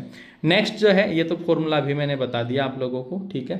Q बराबर होता है CV, तो C बराबर जो है Q बटा V हो जाएगा। अभी जो है ये पूछ रहा था C बराबर क्या होगा, तो C बराबर Q बटा V। ऑप्शन ए इसका राइट आंसर हो जाएगा, ठीक है। इसके बाद में देखो नेक्स्ट क्वेश्चन है, आप एक विद्युत चुंबक के खींचने की ताकत कैसे बढ़ा सकते हैं? देखो समझना, 2 अलग अलग तरीके से बढ़ सकती है। एक तो धारा के मान को बढ़ा दो, या फिर जो यहाँ पे जो चुंबकीय क्षेत्र, चुंबकीय जो आप पदार्थ रख रहे हो, लोह चुंबकीय पदार्थ, इसको आप और अच्छा रख दो, ठीक है। तो यहाँ पे इंक्रीज द फील्ड इंटेंसिटी, चुंबकीय क्षेत्र की तीव्रता बढ़ाकर, चुंबकीय क्षेत्र की तीव्रता बढ़ाकर, चुंबकीय क्षेत्र की तीव्रता बढ़ाओगे तो इसका जो चुंबकीय ताकत है वो भी बढ़ जाएगी। अब चुंबकीय क्षेत्र की तीव्रता कैसे बढ़ेगी? धारा बढ़ाने से बढ़ेगी। तो धारा वाला ऑप्शन है नहीं इसमें, करंट कम करके है, ठीक है। पदार्थ घुमाव की संख्या कम करके नहीं, कम संख्या को तो बढ़ाना चाहिए, ठीक है। हाँ, क्षेत्र की तीव्रता बढ़ाना, क्षेत्र की तीव्रता अगर हम बढ़ा देंगे तो फिर यहाँ पे ऑटोमेटिकली इसका जो चुंबकीय स्ट्रेंथ है, मैग्नेटिक स्ट्रेंथ है, वो बढ़ जाएगी, ठीक है। नेक्स्ट देखो, नेक्स्ट क्वेश्चन है, फ्लक्स घनत्व हमेशा चुंबकीय बल से पीछे रहता है। पीछे रहता है किसको परिभाषित कर रहा है? ये जो पीछे रहता है ना, ये हिस्टेरेसिस कहलाता है। क्या कहलाता है? हिस्टेरेसिस। पीछे रहता है तो ये हिस्टेरेसिस कहलाता है।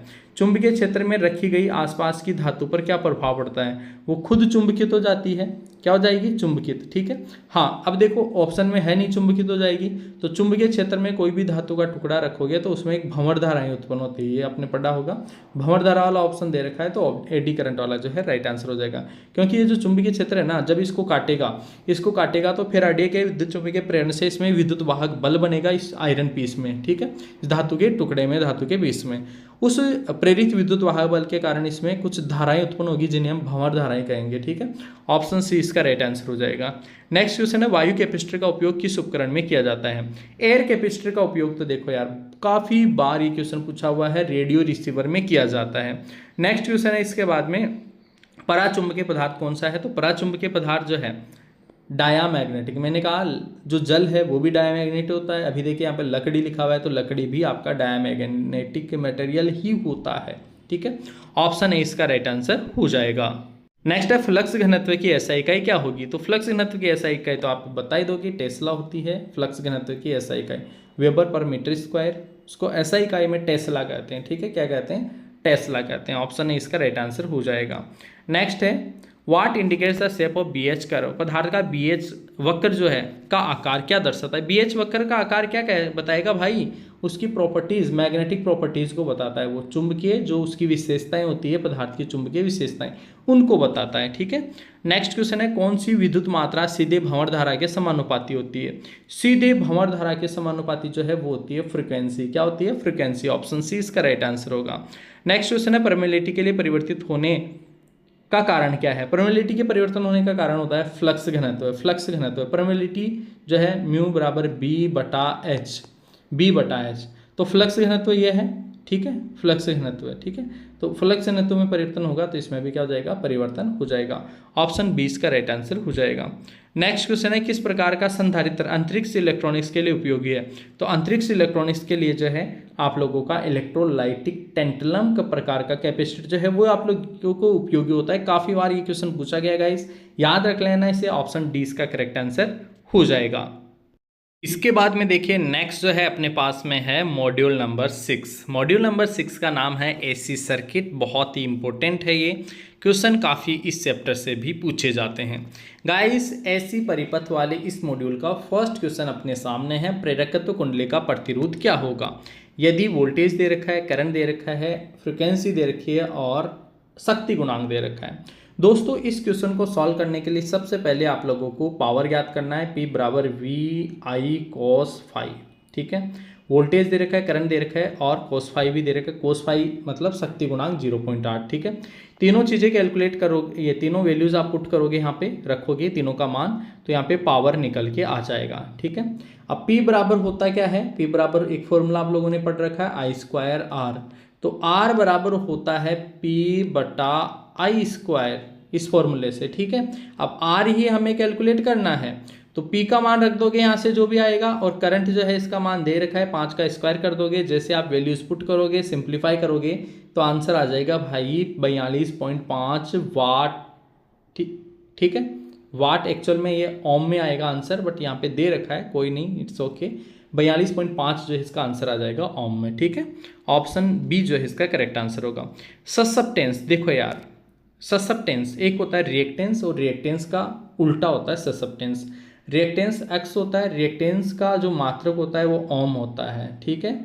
दो तरह के रिएक्टेंस होता है, एक इंडक्टिव रिएक्टेंस होता है 2πfl और एक होता है कैपेसिटिव रिएक्टेंस XC बराबर होता है 1/2πfc, ठीक है। रिएक्टेंस दोनों का ही मात्रक जो है ओम होता है और रिएक्टेंस का उल्टा होता है ससेप्टेंस और ओम का उल्टा होता है महू, ठीक है, महू, इसीलिए इस राइट आंसर आ गया महू, ऑप्शन ए इसका करेक्ट आंसर होगा। नेक्स्ट क्वेश्चन है दोस्तों, एसी श्रेणी परिपथ में अनुनाद आवृत्ति को कैसे बढ़ाया जाता है। तो अनुनाद आवृत्ति को बढ़ाने के लिए हम क्या करेंगे, reduce the capacitive values. Capacitive values संधारित्र में मान, जो संधारिता का मान है, धारिता का मान है, उसको क्या कर देंगे, कम कर देंगे, तो जो है आप लोगों का अनुनाद आवृत्ति बढ़ जाएगी, ठीक है, ऑप्शन बी इसका राइट आंसर हो जाएगा। नेक्स्ट क्वेश्चन है कला प्रणाली, तीन फेज प्रणाली में शक्ति गुणांक 0.5 पश्चगामी के नीचे होने का प्रमुख कारण क्या होता है। देखो यार, अगर आप लोगों का कोई भी शक्ति गुणांक है, पश्चगामी है, 0.5 से नीचे है, कम है, मतलब लेगिंग कर रहा है, तो इट मीन्स उसमें अधिक प्रेरक भार है, इंडक्टिव लोड, उसमें मोर इंडक्टिव लोड, ठीक है। इंडक्टिव लोड के कारण ही जो है पावर फैक्टर लेग करता है, पीछे जाता है। कैपेसिटिव जो धारिकीय लोड होता है उसके कारण पावर फैक्टर लीड करता है, ठीक है। तो इंडक्टिव जो है वो उसी के कारण होता है कि यहाँ पावर फैक्टर क्या है, 0.5 से भी पश्चगामी है, ठीक है। नेक्स्ट है देखो, स्टार संयोजित प्रणाली में 3 कला संतुलित भार में न्यूट्रल चालक में धारा क्या है।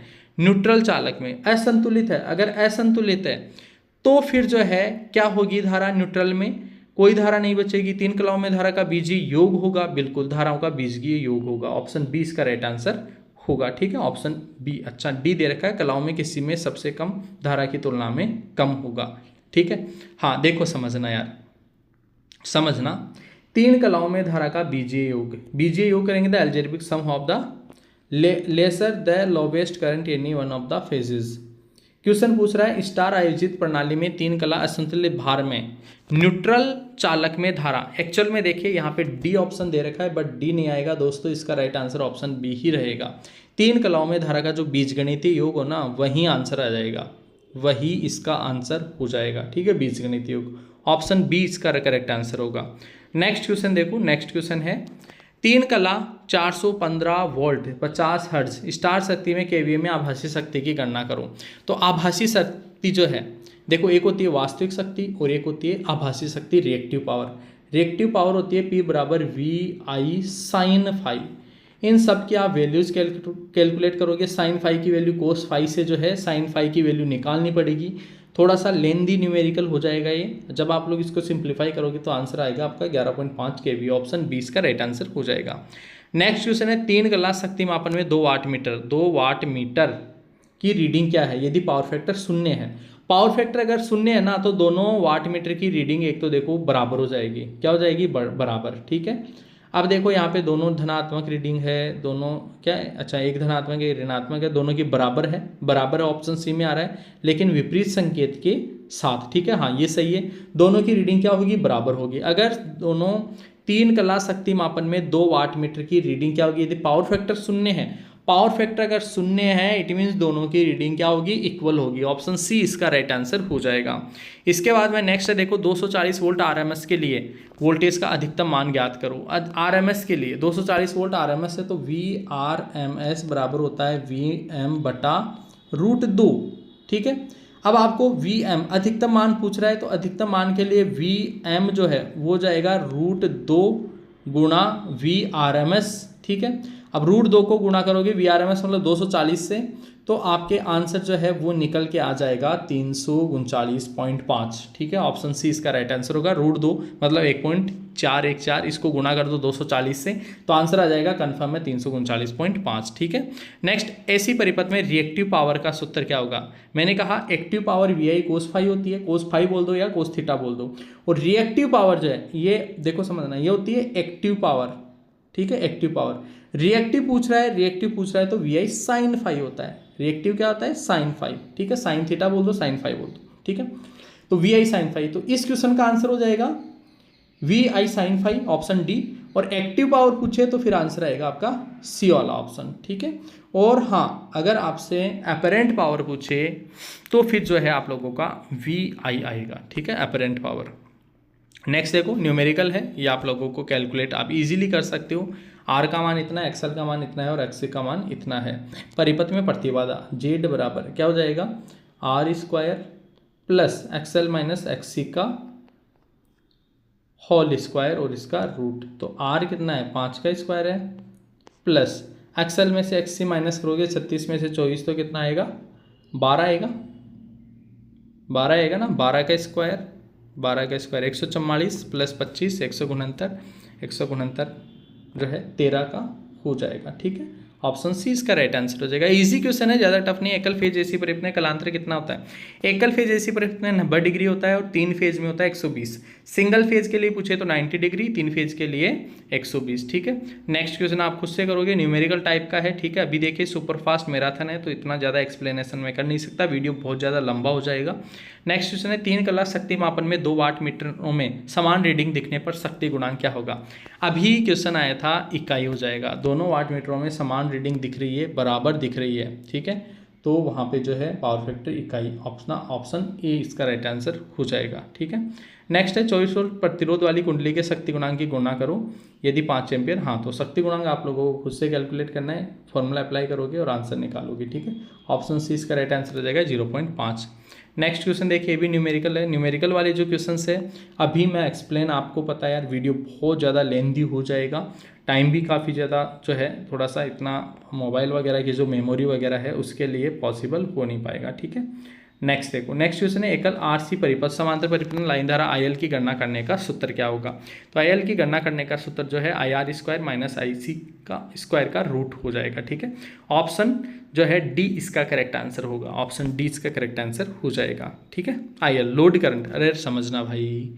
अब इसमें भी कई क्वेश्चन स्टूडेंट्स ऐसे सोच रहे होंगे कि यार कैसे हुआ ये? IL बराबर IR और IC। अब IR क्या है? प्रतिरोध वाली, IC क्या है? कैपेसिटी इंडक्टिव है तो वो माइनस हो जाएगी, माइनस होकर स्क्वायर हो जाएगा, तो इसका राइट आंसर हो जाएगा। ठीक है, आपने आरएलसी सर्किट, श्रेणी और समांतर वो पढ़े होंगे, उनमें ये जरूर आप लोगों ने कॉन्सेप्ट पढ़ा होगा। नहीं पढ़ा तो याद रख लीजिएगा कि ये जो करंट है ना IL, ये ऐसे ही आएगा, IR इसमें से माइनस कर दूँ, IR का स्क्वायर माइनस IC का स्क्वायर और इसका रूट कर दो। ठीक है, ऐसे फॉर्मूले इम्पीडेंस के लिए काफ़ी फॉर्मूले पढ़े होंगे आप लोगों ने। नेक्स्ट है ऐसे परिपथ में कम शक्ति गुणांक कैसे बेहतर बनाया जाता है, तो संधारित्र जोड़कर, संधारित्र समांतर में जोड़कर, संधारित्र तो जोड़ेंगे लेकिन संधारित्र हमेशा पावर फैक्टर सुधारने के लिए समांतर क्रम में जोड़ते हैं। ठीक है, इसके बाद में नेक्स्ट देखो, डेल्टा से जुड़े लाइन धारा के बीच संबंध क्या होगा। अच्छा, लाइन धारा और फेज धारा डेल्टा में, श्रेणी में तो दोनों बराबर होते हैं, और जो डेल्टा है उसमें क्या होता है, लाइन धारा √3 गुना होती है फेज धारा की। ठीक है, ऑप्शन सी इसका राइट आंसर हो जाएगा। इसके बाद में देखो नेक्स्ट क्वेश्चन है, कला सीक्वेंस मीटर का उद्देश्य। कला सीक्वेंस मीटर का उद्देश्य तो होता है कि फेज क्रम को सही है या नहीं है वो ज्ञात करने के लिए। तो गति नियंत्रण के लिए नहीं, शॉर्ट सर्किट गलती खिलाफ नहीं, 3 फेज गलत चरण अनुक्रम गलत नहीं, सही के लिए, सही अनुक्रम के लिए, तो 3 फेज प्रणाली में सही चरण अनुक्रम सुनिश्चित करने के लिए, ऑप्शन डी इसका राइट आंसर हो जाएगा। इसके बाद में नेक्स्ट क्वेश्चन आप लोगों का, नेक्स्ट क्वेश्चन में दे रहा है वो, एक स्टार में जुड़े 3 कला आभासी शक्ति की गणना करें। अगर 8 शक्ति गुणांक 0.8 शक्ति गुणांक है और 3 कला 415 वोल्ट इतनी आपूर्ति दे रखी है, फेज धारा इतनी दे रखी है, तो आभासी शक्ति की गणना करो। देखो अभी कुछ समय पहले मैंने एक न्यूमेरिकल बताया था, पावर कैलकुलेट कर लो। ठीक है, ये दे ही रखा है। ठीक है, वोल्टेज करंट जो है वो दे रखे हैं, तो आभासी शक्ति इसने पूछा है, आभासी शक्ति P बराबर VI cos फाई, तो यार VI और cos फाई जो दे रखा है ना, इससे आपको आभासी शक्ति जो है, आभासी शक्ति होती है आप लोगों का जो है एक तरीके से साइन फाई, तो कोस फाई से आप लोग साइन फाई कैसे कैलकुलेट करोगे, एक फॉर्मूला आप लोगों ने पढ़ा होगा, cos square theta plus sine square theta बराबर 1 होता है, बराबर 1 होता है। यहाँ से साइन थीटा का वैल्यू पता चल जाएगा आपको, 1 माइनस कोस स्क्वायर थीटा और उसका रूट लगाओगे तो साइन थीटा की वैल्यू पता चल जाएगी, फिर वहाँ पे आप लोगों का आभासी शक्ति आसानी से आप लोग कैलकुलेट कर सकते हो। इसके बाद में देखिए नेक्स्ट जो मॉड्यूल है वो है मॉड्यूल नंबर 7, जिसका नाम है सेल और बैटरी। कौन सी युक्ति सूर्य के प्रकाश को विद्युत ऊर्जा में बदलती है। सूर्य के प्रकाश को तो फोटोवोल्टिक सेल बदलते हैं। ठीक है, नेक्स्ट है द्वितीयक सेल किस नियम पे कार्य करते हैं। द्वितीयक सेल जो है आप लोगों के Faraday's law of electrolysis, Faraday के विद्युतीय अपघटन के नियमों पे कार्य करते हैं। नेक्स्ट आप लोगों का विद्युत अपघट्टे के दौरान एकत्रित द्रव्यमान की गणना ज्ञात करने का, ये तो M बराबर ZIT होता है, M बराबर ZIT, ऑप्शन 20 का राइट आंसर हो जाएगा। बैटरी की क्षमता को तो अपन किस में, एम्पियर घंटे में व्यक्त करते हैं, तो एम्पियर घंटा जो है इसका राइट आंसर हो जाएगा। बैटरी की क्षमता एम्पियर घंटा, ऑप्शन 20 का राइट आंसर हो गया। उस दोष का नाम बताइए जिसके कारण द्वितीय सेल में प्लेट मुड़ जाती है। द्वितीय सेल में वो क्या कहलाता है, वो सल्फेशन। अच्छा, प्लेट मुड़ जाती है, उस दोष का नाम बताइए, प्लेटें मुड़ जाती है, बेंडिंग, बकलिंग कहलाता है भाई, बकलिंग, ऑप्शन ए इसका राइट आंसर होगा। क्या होगा, ऑप्शन ए इसका राइट आंसर होगा। ठीक है, ऑप्शन ए ही इसका राइट आंसर होगा, एक कंफर्म कर लेना, ऑप्शन ए ही इसका राइट आंसर होगा, डी हो ही नहीं सकता। नेक्स्ट है विद्युत आवेश की इकाई, तो आपको पता है कूलाम होती है। नेक्स्ट है लिथियम सेल का निर्गत वोल्टेज, लिथियम सेल के लिए जो है 2.5 सही है लिथियम सेल के। ठीक है, कम समय में उच्च दर से बैटरी आवेशित करनी है तो कौन सी विधि। कम समय में मतलब फास्ट चार्जिंग करनी हो तो उसे हम बूस्ट आवेश बोलते हैं, बूस्ट चार्जिंग, मतलब बूस्ट मोबाइल के अंदर भी होता है ना बूस्ट, बिल्कुल फास्ट चार्ज हो जाता है। ठीक है, ऑप्शन 20 का राइट आंसर होगा।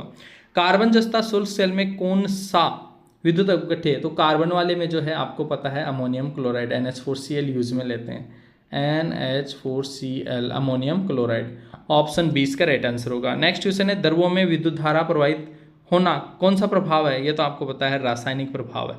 द्रवों में विद्युत अपघट्य वगैरह है, ठीक है, इनके अंदर विद्युत करंट का जो है, विद्युत धारा का प्रवाह जो है वो केमिकल इफेक्ट कहलाता है। क्या कहलाता है, केमिकल इफेक्ट, रासायनिक प्रभाव कहलाता है। नेक्स्ट क्वेश्चन है सीसा अम्ल बैटरी में ऋणात्मक प्लेट बनाने हेतु कौन सा पदार्थ ऋणात्मक प्लेट बनाने के लिए स्पंजी लेड का उपयोग करते हैं। धनात्मक के लिए लेड और ऋणात्मक के लिए स्पंज लेड का यूज करते हैं, ऑप्शन 20 का राइट आंसर हो जाएगा। नेक्स्ट क्वेश्चन नंबर 12 है धातु सतह के सरण के नियंत्रण हेतु कौन सी तकनीक। हाँ, सतह के सरण हेतु क्या करते हैं भाई, एनोडिक सुरक्षा करेंगे, कैथोडिक इलेक्ट्रोलाइटिक सुरक्षा करेंगे या फिर इलेक्ट्रोस्टैटिक प्रोटेक्शन करेंगे। 4 ऑप्शन दे रखे हैं, तो गाइस यहाँ पे देखो समझना, धातु सतह है the technique use to control the corrosion of the metal surface.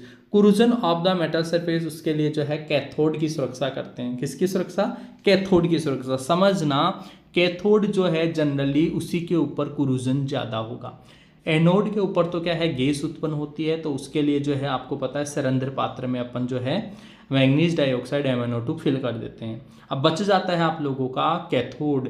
अब कैथोड में क्या होता है, कुरोजन जो है उसकी बचा, तो इसीलिए कैथोडिक प्रोटेक्शन जो है कहलाता है। ऑप्शन 20 का राइट आंसर।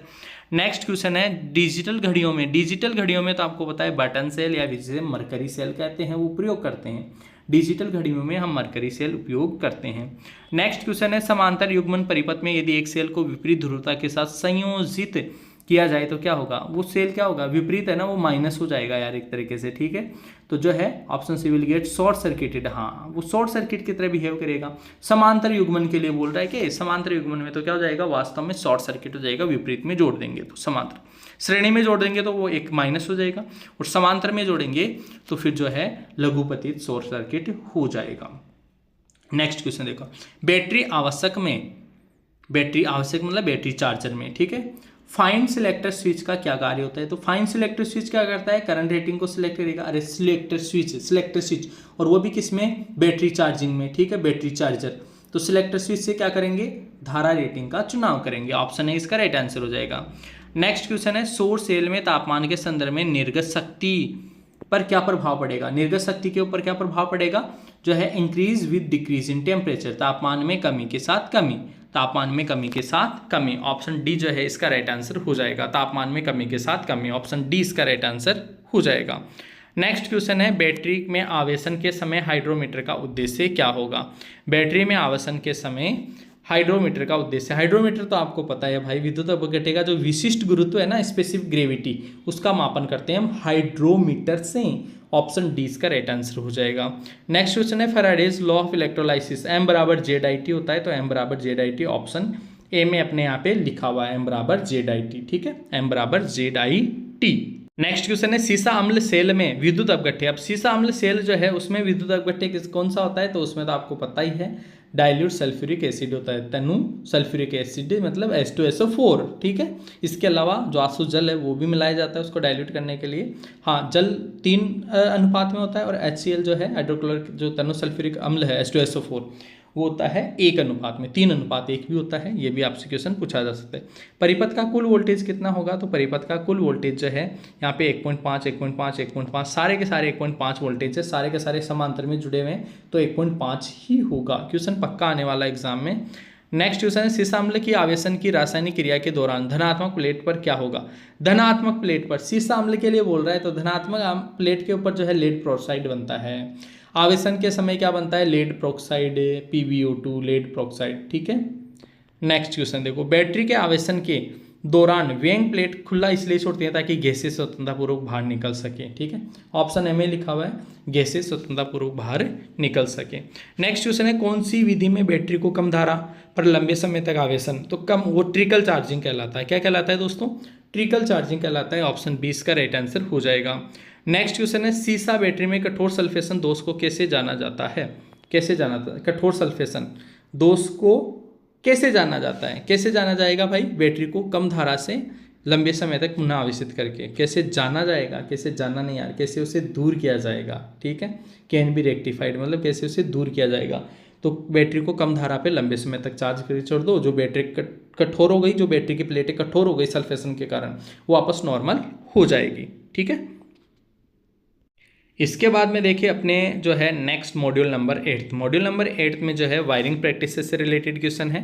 तो फर्स्ट क्वेश्चन है कंड्यूट पाइप कैसे निर्दिष्ट किया जाता है? कंड्यूट पाइप जो है बाह्य व्यास और मिमी में जो है व्यक्त किया जाता है, ठीक है। पुनः तार बांधने के फ्यूज के लिए फ्यूजिंग फैक्टर जो है उसके लिए होता है 1.4।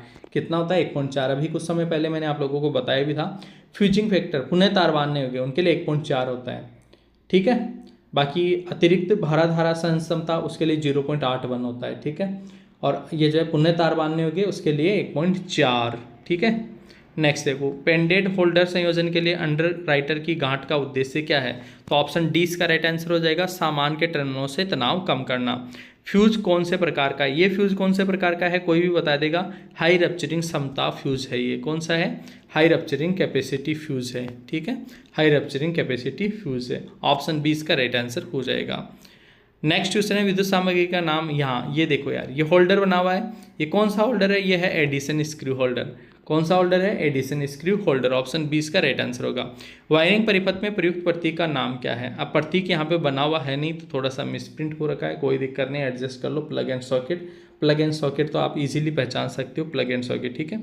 हाँ, एल श्रेणी एमसीबी के द्वारा किस, एल श्रेणी और एक होता है जी श्रेणी, ठीक है। एल का अगर आपसे पूछे तो गीजर वगैरह आप लोग बताओगे, और जी जो है वो मोटर वगैरह के लिए आएगा, ठीक है। तो गीजर वगैरह है, ठीक है, हीटर है, गीजर है, इसके लिए एल श्रेणी एमसीबी का उपयोग करते हैं। और जी श्रेणी एमसीबी का उपयोग जो है वो करते हैं हम किसके लिए, जो आप लोगों का मोटर्स वगैरह हैं उसमें, ठीक है। किस प्रकार का स्विच सर्किट में उपयोग करते हैं। Which type off switch is use in the, अरे यार ये तो जीने की वायरिंग वाला है भाई, टू वे स्विच है, टू वे स्विच ही तो है, टू वे स्विच, जीने की वायरिंग वाला स्विच। ऑप्शन बी इसका राइट आंसर हो गया। नेक्स्ट क्वेश्चन है, कम धारा रेटेड केबल को उच्च धारा भार से जोड़ने का प्रभाव होगा।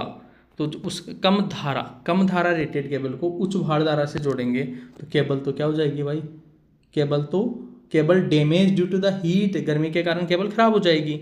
कंड्यूट सामग्री का नाम क्या है, ये कंड्यूट है, इस सामग्री का नाम क्या है। देखो समझिएगा दोस्तों, यहाँ पे ये इंस्पेक्शन विंडो है। इंस्पेक्शन विंडो क्या है, क्योंकि यह है यहाँ पे खोलने वाला भाग, ठीक है। इसको अपन यहाँ पे देखो यार, ये पाइप यहाँ पे जा रहा है, इसके ऊपर यहाँ पे पेच लगे हुए हैं, इसको खोल के यहाँ पे देख सकते हैं कि हाँ वायर वगैरह आया है या नहीं आया, ठीक है। इंस्पेक्शन बेंड, इसीलिए इसका नाम पड़ा इंस्पेक्शन बेंड। ऑप्शन सी इसका राइट आंसर हुआ। नेक्स्ट क्वेश्चन है, मध्यवर्ती स्विच के साथ कितने टू वे स्विच एक लैंप को 3 अलग अलग स्थानों से नियंत्रित करने के लिए उपयोग किए जाते हैं। 3 अलग, तो राइट आंसर हो जाएगा अपना ऑप्शन बी 2, ठीक है। नेक्स्ट है, कंसील्ड वायरिंग का क्या फायदा है। कंसील्ड वायरिंग का मतलब होता है, मतलब बिल्कुल अंदर, ठीक है। कंसील्ड मतलब दीवार के अंदर की तरफ। प्रोटेक्शन अगेंस्ट मॉइस्चर, नमी से सुरक्षा, ठीक है, ये फायदा रहता है।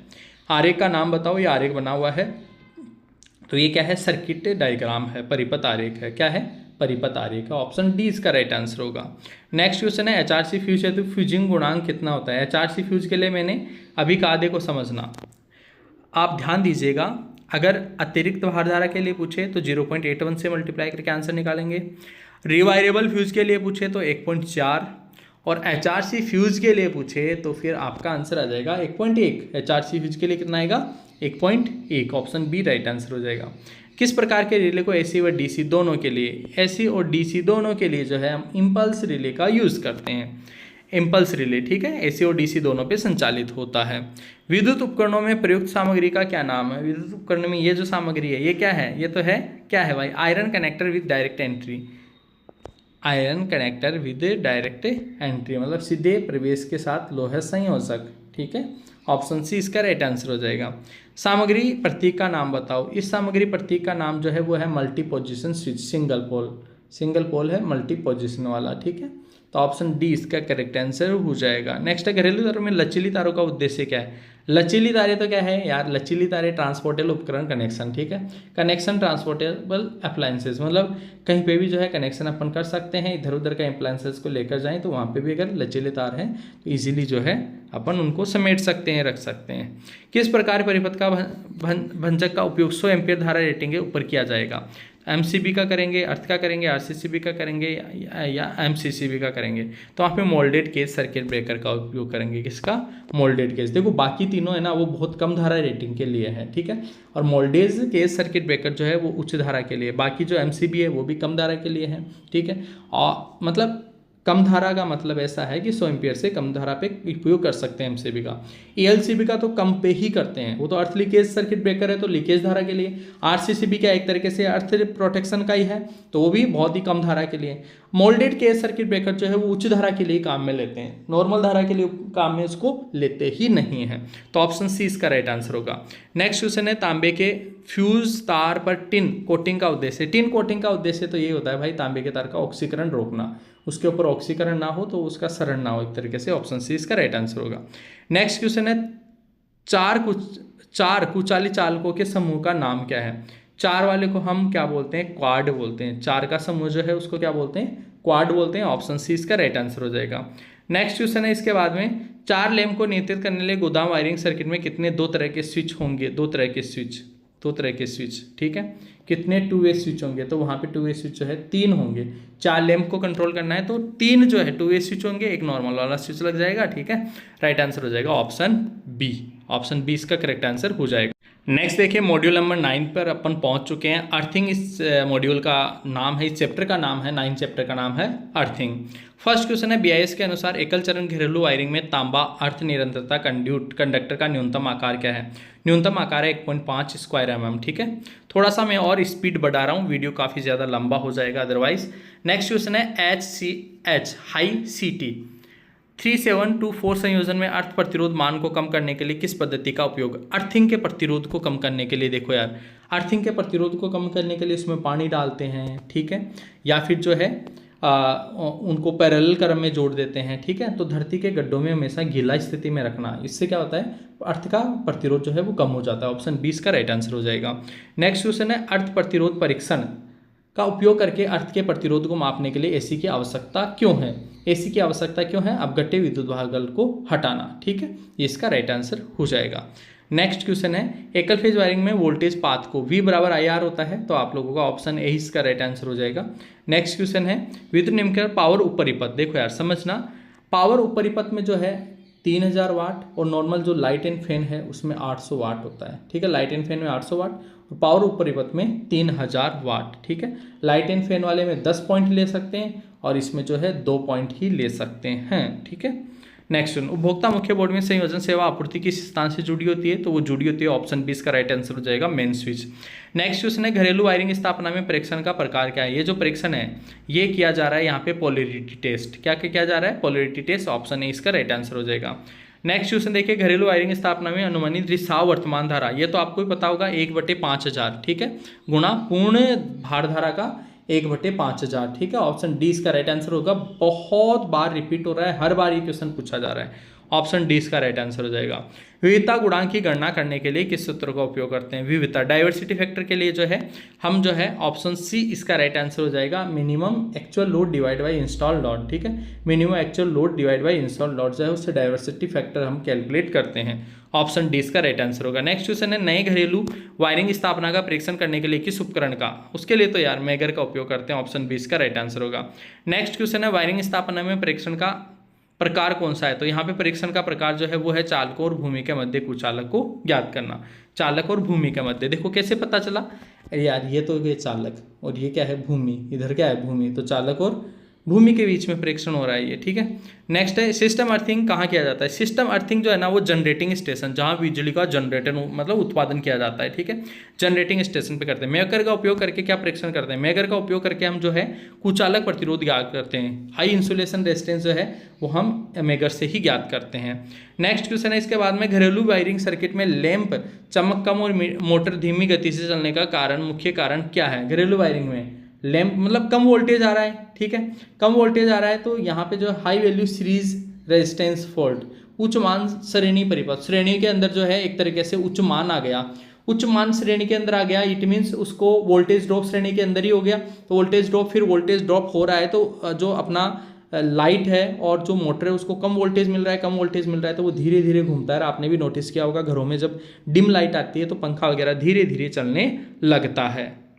इसके बाद में देखें नेक्स्ट जो मॉड्यूल है वो है मॉड्यूल नंबर 10। मॉड्यूल नंबर 10 जो है इसमें आप लोगों का जो मॉड्यूल नंबर 10 में चैप्टर का नाम है सबसे पहले तो प्रतिदीप्ति, ठीक है।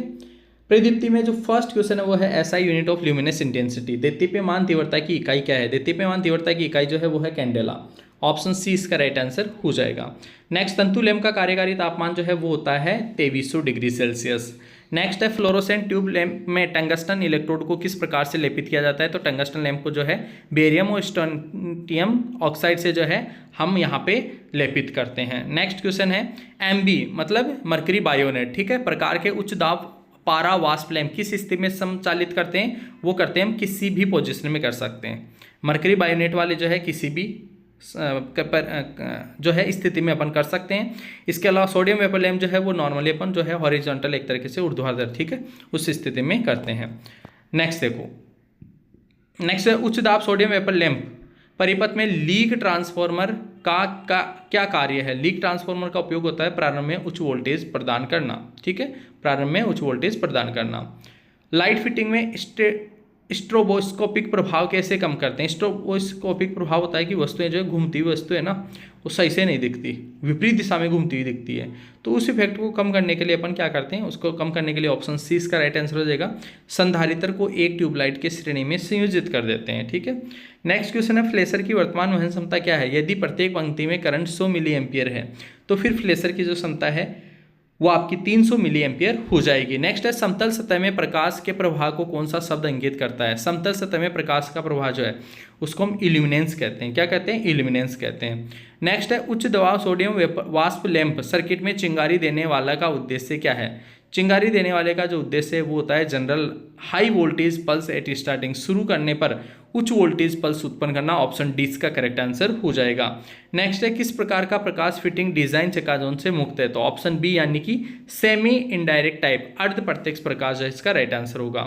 नेक्स्ट क्वेश्चन है, उच्च दाब धातु हैलाइड लैंप की बाहरी ट्यूब बोरोसिलिकेट ग्लास से क्यों होती है? तो राइट आंसर हो जाएगा लैंप के पराबैंगनी विकिरण को कम करने के लिए। ऑप्शन डी इसका करेक्ट आंसर हो जाएगा। नेक्स्ट क्वेश्चन है, प्रति यूनिट ठोस कोण पर प्रकाश स्रोत द्वारा दी गई चमक प्रवाह को क्या कहते हैं? उसको कहेंगे गाइस कैंडेला। क्या कहेंगे? कैंडेला, ठीक है। ऑप्शन बी इसका राइट आंसर।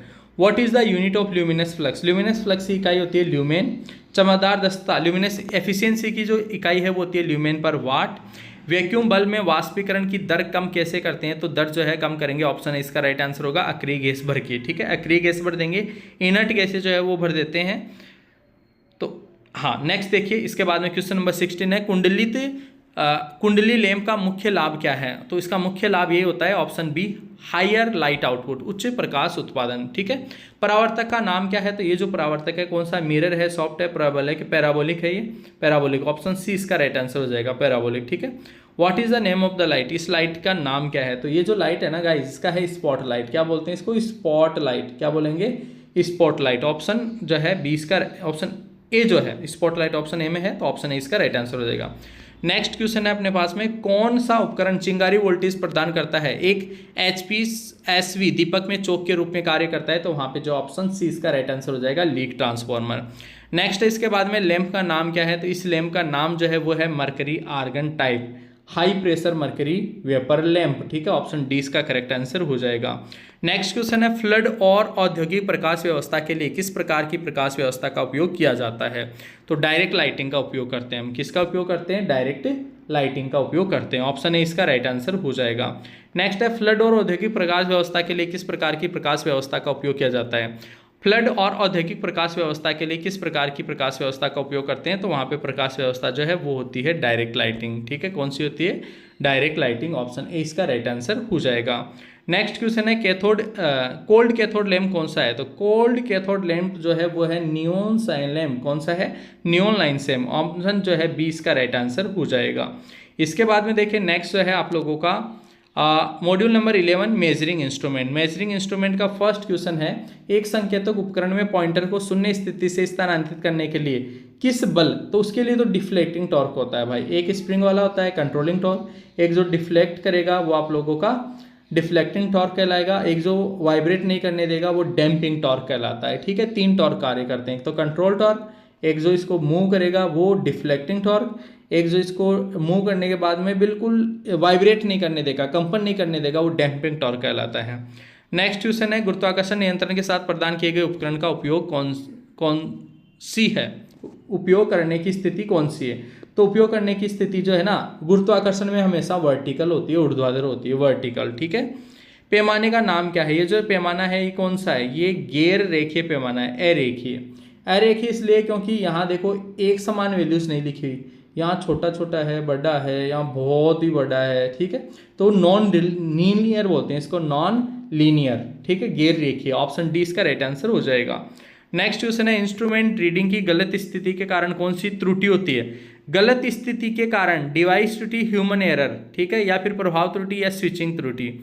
दोस्तों देखो क्या बोल रहा है ये, which error is caused by the incorrect position of the instrument. तो वो डिवाइस एरर है। क्या है? डिवाइस त्रुटि कहलाएगी। ऑप्शन ए इसका राइट आंसर होगा। ऑप्शन ए, डिवाइस की गलत स्थिति है तो डिवाइस है ना, डिवाइस, ठीक है। Option A. नेक्स्ट, 1 ओम और 1 ओम के नीचे प्रतिरोध मान को मापने के लिए, 1 ओम या फिर इससे कम के लिए जो है मापने के लिए कौन से उपकरण का, मेगा ओम का, मल्टीमीटर का, या फिर सन टाइप या फिर श्रृंखला टाइप। तो सन टाइप ओम मीटर, किसका, सन टाइप ओम मीटर का हम उपयोग वहाँ पे करेंगे। ठीक है। नेक्स्ट है इसके बाद में, उन्नत मेगा ओम मीटर में प्रदान किए गए तीसरे सिरे का मुख्य उद्देश्य क्या है। तीसरे सिरे का मुख्य उद्देश्य जो है वो होता है get accurate reading without oscillation. Option D इसका राइट आंसर हो जाएगा। नेक्स्ट क्वेश्चन है गाइस, संट प्रतिरोध सामग्री का नाम क्या है। इस प्रतिरोध सामग्री का नाम क्या है, तो ये मैंगानीन है। क्या है, मैंगानीन है। ठीक है, ऑप्शन डी इसका राइट आंसर हो जाएगा। नेक्स्ट क्वेश्चन है, चल कुंडली मीटर में एक समान पैमाने पर होने का कारण क्या है। एक समान पैमाना, चल कुंडली, मूविंग कॉयल, एक समान पैमाना, तो क्या है, deflecting torque is directly proportional to the current. Current के सीधा डिफ्लेक्टिंग टॉर्क जो है वो डायरेक्टली सिर्फ करंट के समानुपाती है। तो देखो यूनिफॉर्म स्केल आएगी वहाँ पे, एक समान पैमाना बनेगा। और जब टॉर्क जो है करंट के वर्ग के समानुपाती हो तो नॉन लीनियर अरेखीय पैमाना बनता है। ठीक है, तो मूविंग कॉइल में हमेशा लीनियर पैमाना ही बनता है। ऑप्शन ए इसका राइट आंसर हो जाएगा। नेक्स्ट क्वेश्चन है इसके बाद में, यदि ऊर्जा मीटर डिस्क बिना किसी लोड के लगातार घूमते, बिना लोड के, तो उसको बोलते हैं गाइस क्रीपिंग एरर। बिना लोड के वो धीरे धीरे घूमती रहती है, रेंगन त्रुटि कहलाती है, वो रेंगने की त्रुटि। ठीक है, क्रीपिंग एरर कहलाती है। इसके बाद में नेक्स्ट क्वेश्चन है, यदि सीटी का द्वितीयक खुला रह जाता है तो क्या प्रभाव पड़ेगा।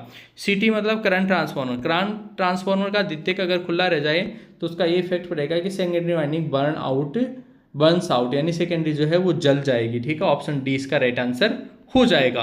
इसके बाद में देखिए मॉड्यूल नंबर 12 है। मॉड्यूल नंबर 12 का नाम है होम अप्लायंसेज, यानी कि घरेलू उपकरण। ठीक है, which material is use to make heating element. Heating तत्व बनाने के लिए तो आपको पता है नाइक्रोम का उपयोग करते हैं। ऑप्शन सी राइट आंसर होगा। विद्युत स्त्री के भाग, ये जो है भाग है ना, ये सोल प्लेट है, सबसे नीचे वाली प्लेट है जिसको हम सोल प्लेट बोलते हैं। ऑप्शन ए इसका राइट आंसर हो जाएगा। माइक्रोवेव ओवन में स्टीरर, ठीक है, स्टीरर मोटर का क्या कार्य। स्टीरर मोटर का कार्य होता है revolves and reflect the electromagnetic energy, घुमाता है और विद्युत चुंबकीय ऊर्जा को दर्शाता है। ऑप्शन डी इसका राइट आंसर हो जाएगा। गीजर में यू बैंड का उद्देश्य क्या होता है। यू बैंड का उद्देश्य क्या है गीजर में, you band prevent draining of water, पानी की निकासी को रोकता है, पानी की निकासी को रोकता है। ठीक है। नेक्स्ट क्वेश्चन है, खाद्य मिक्सर में किस प्रकार की एसी एकल फेज मोटर। खाद्य मिक्सर मतलब फूड जो मिक्सर है उसमें हम यूनिवर्सल मोटर उपयोग करते हैं। ऑप्शन ए इसका राइट आंसर हो जाएगा। हीटर के लिए अधिकतम निर्गत लिए कौन सा स्थान है, तो हीटर के लिए जो है कौन सा स्थान है, ऑप्शन बी इसका राइट आंसर हो जाएगा, करेक्ट आंसर। ठीक है। नेक्स्ट है इसके बाद में जूल के तापन, अरे भाई जूल H बराबर आई स्क्वायर आर टी जो था ना वो जूल का तापन नियम ही था। ठीक है, हीट जनरेटेड आई स्क्वायर आर टी, ये देखो ये समझने में थोड़ा सा हो सकता है आपको अजीब सा लग रहा हो, आई स्क्वायर आर टी है ये पर जूल। ठीक है, कैलोरी। ठीक है, ऑप्शन बी इसका राइट आंसर हो जाएगा। नेक्स्ट क्वेश्चन है इसके बाद में, 1000 वाट 240 वोल्ट के विद्युत हीटर में उत्पन्न गर्मी की गणना करें। H बराबर आई स्क्वायर आर टी आपको याद करना है, टाइम की जगह आपको सेकंड में कन्वर्ट करना है। ठीक है, आई स्क्वायर आर टी, तो आई सबसे पहले फाइंड आउट करोगे, आई स्क्वायर आर रेजिस्टेंस भी फाइंड आउट करना पड़ेगा, और टाइम आपको दे रखा है तो आप ऑटोमेटिकली वैल्यूज कैलकुलेट करके, अगर आप लोग सही से फॉर्मूला यूज़ करके सॉल्यूशन फाइंड आउट करते हो तो आंसर जो है 71.6 ही है, इसका आंसर आ जाएगा। ठीक है, ऑप्शन सी करेक्ट आंसर होगा। हीटर बेस प्लेट में विभिन्न स्थानों पर सुरक्षा खांचे का क्या उद्देश्य है। उन सुरक्षा खांचों का उद्देश्य होता है गाइस, उसमें अवयव को दृढ़ता से रखें। ठीक है, ऑप्शन बी इसका राइट आंसर हो जाएगा। विद्युत कैथली में सोल प्लेट का उद्देश्य क्या है। सोल प्लेट मतलब बिल्कुल नीचे वाली जो प्लेट होती है, तो उसका होता है अवयव को कंटेनर के निकट रखने में, संपर्क में रखें। ठीक है, ये इसका उद्देश्य होता है, अवयव को कंटेनर के निकट संपर्क में रखें। ऑप्शन डी जो है इसका करेक्ट आंसर हो जाएगा। माइक्रोवेव ओवन में प्रयुक्त मैग्नेट्रॉन ट्यूब फिलामेंट वोल्टेज क्या है। मैग्नेट्रॉन जो ट्यूब फिलामेंट है उसका वोल्टेज होता है 3.2 वोल्ट। कितना वोल्टेज होता है, 3.2 वोल्ट। नेक्स्ट क्वेश्चन है गाइस, रुक कर चलने पर फूड मिक्सर में क्या खराबी आ जाएगी, तो उसमें जो वर्न आउट ब्रशेज, फटा हुआ ब्रश वगैरह जो है डैमेज हो गए, इसलिए रुक के चल रही है वो, ये खराबी आ रखी है उसमें। ठीक है, एकल कलापा मोटर के दोष क्या हैं, यदि वह धीमी गति से चलता है। धीमी गति से चल रहा है तो दोषपूर्ण संधारित्र हो सकता है, उसमें क्या हो सकता है, दोषपूर्ण संधारित्र। नेक्स्ट क्वेश्चन है, उपकरणों के लिए ऐसी आपूर्ति प्रणाली में उदासीन पथ का कार्य क्या है। उदासीन पथ का कार्य क्या है, तो प्रोवाइड करंट रिटर्न पाथ, धारा वापसी पथ प्रदान करता है। ऑप्शन ए इसका राइट आंसर हो जाएगा। इसके बाद में देखो नेक्स्ट क्वेश्चन है, माइक्रोवेव ओवन में मैग्नेट्रॉन ट्यूब का क्या कार्य है। मैग्नेट्रॉन ट्यूब का क्या कार्य है, अभी गाइस ये क्वेश्चन आया था, ये रिपीट हुआ है। इसका यूज होता है दोलन खाना पकाने की आवर्ती का उत्पादन। अच्छा, यहाँ ऑप्शन चेंज कर दिए, बट इसका जो है यूज यहाँ पे आएगा दोलन और खाना पकाने की आवर्ती का उत्पादन। ऑप्शन सी इसका राइट आंसर हो जाएगा। इसके बाद में देखिए मॉड्यूल नंबर 13 जो है उसका नाम है ट्रांसफॉर्मर, और ट्रांसफॉर्मर इस चैप्टर का जो फर्स्ट क्वेश्चन है, उच्च आवर्ती अनुप्रयोग के लिए किस प्रकार के ट्रांसफॉर्मर, उच्च आवर्ती के लिए जो हम फेराइट कोर वाला उपयोग करते हैं। काफी बार ये क्वेश्चन पूछा गया है, इस बार भी बार बार ये क्वेश्चन पूछा जा रहा है, तो आप लोग इस चीज को कंफर्म कर ले, फेराइट कोर जो है ट्रांसफॉर्मर वो उच्च आवर्ती के लिए प्रयोग किया जाता है। नेक्स्ट क्वेश्चन है इसके बाद में, एक आदर्श ट्रांसफॉर्मर में प्राथमिक वोल्टेज E1 V1 और माध्यमिक वोल्टेज E2 अच्छा कौन से के लिए बोल रहा है ये, between primary voltage secondary voltage in ideal. आदर्श ट्रांसफॉर्मर में, आदर्श ट्रांसफॉर्मर में ये सब चीजें क्या होगी, बराबर होगी। आइडल ट्रांसफॉर्मर, आदर्श ट्रांसफॉर्मर की बात कर रहा है, तो सारी की सारी चीजें क्या होगी, बराबर ही होगी वहां पे, ठीक है।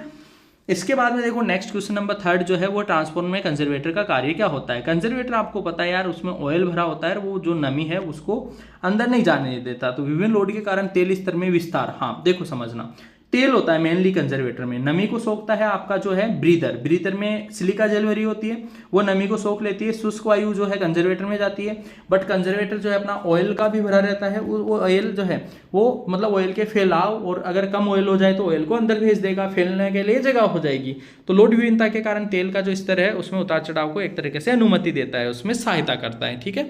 शॉर्ट सर्किट टेस्ट द्वारा ट्रांसफॉर्मर के, देखो यार एक होता है शॉर्ट सर्किट टेस्ट, एक होता है ओपन सर्किट टेस्ट।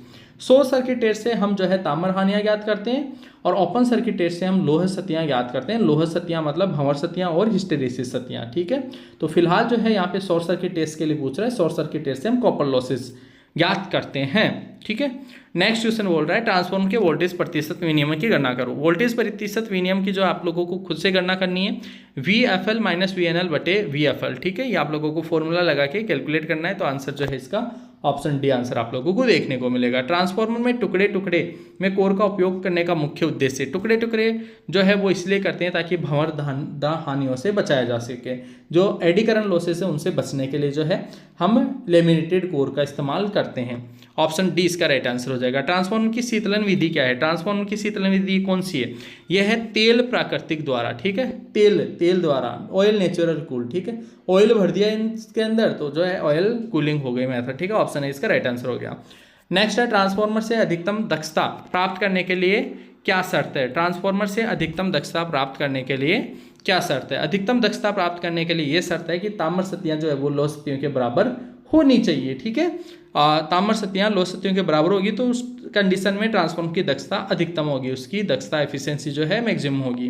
ट्रांसफॉर्मर में बुकोल्स रिले के शीर्ष फ्लोट स्विच का कार्य क्या है। शीर्ष फ्लोट स्विच, अरे यार बुकोल रिले में जो शीर्ष फ्लोट स्विच है वो ओवरलोडिंग कंडीशन में एक्टिव हो जाते हैं, ओवरलोडिंग कंडीशन से बचाते हैं। तो एक्टिव एट ओवरलोडिंग कंडीशन, अतिवार की स्थिति में सक्रिय होना, सक्रिय करें मतलब एक्टिव हो जाते हैं। वो एक्टिव होकर या तो अलार्म सिग्नल देंगे अपन को, या फिर जो है प्रोटेक्शन के कंडीशन में ट्रांसफॉर्मर को जो है सप्लाई से ऑफ करवा देंगे, ठीक है।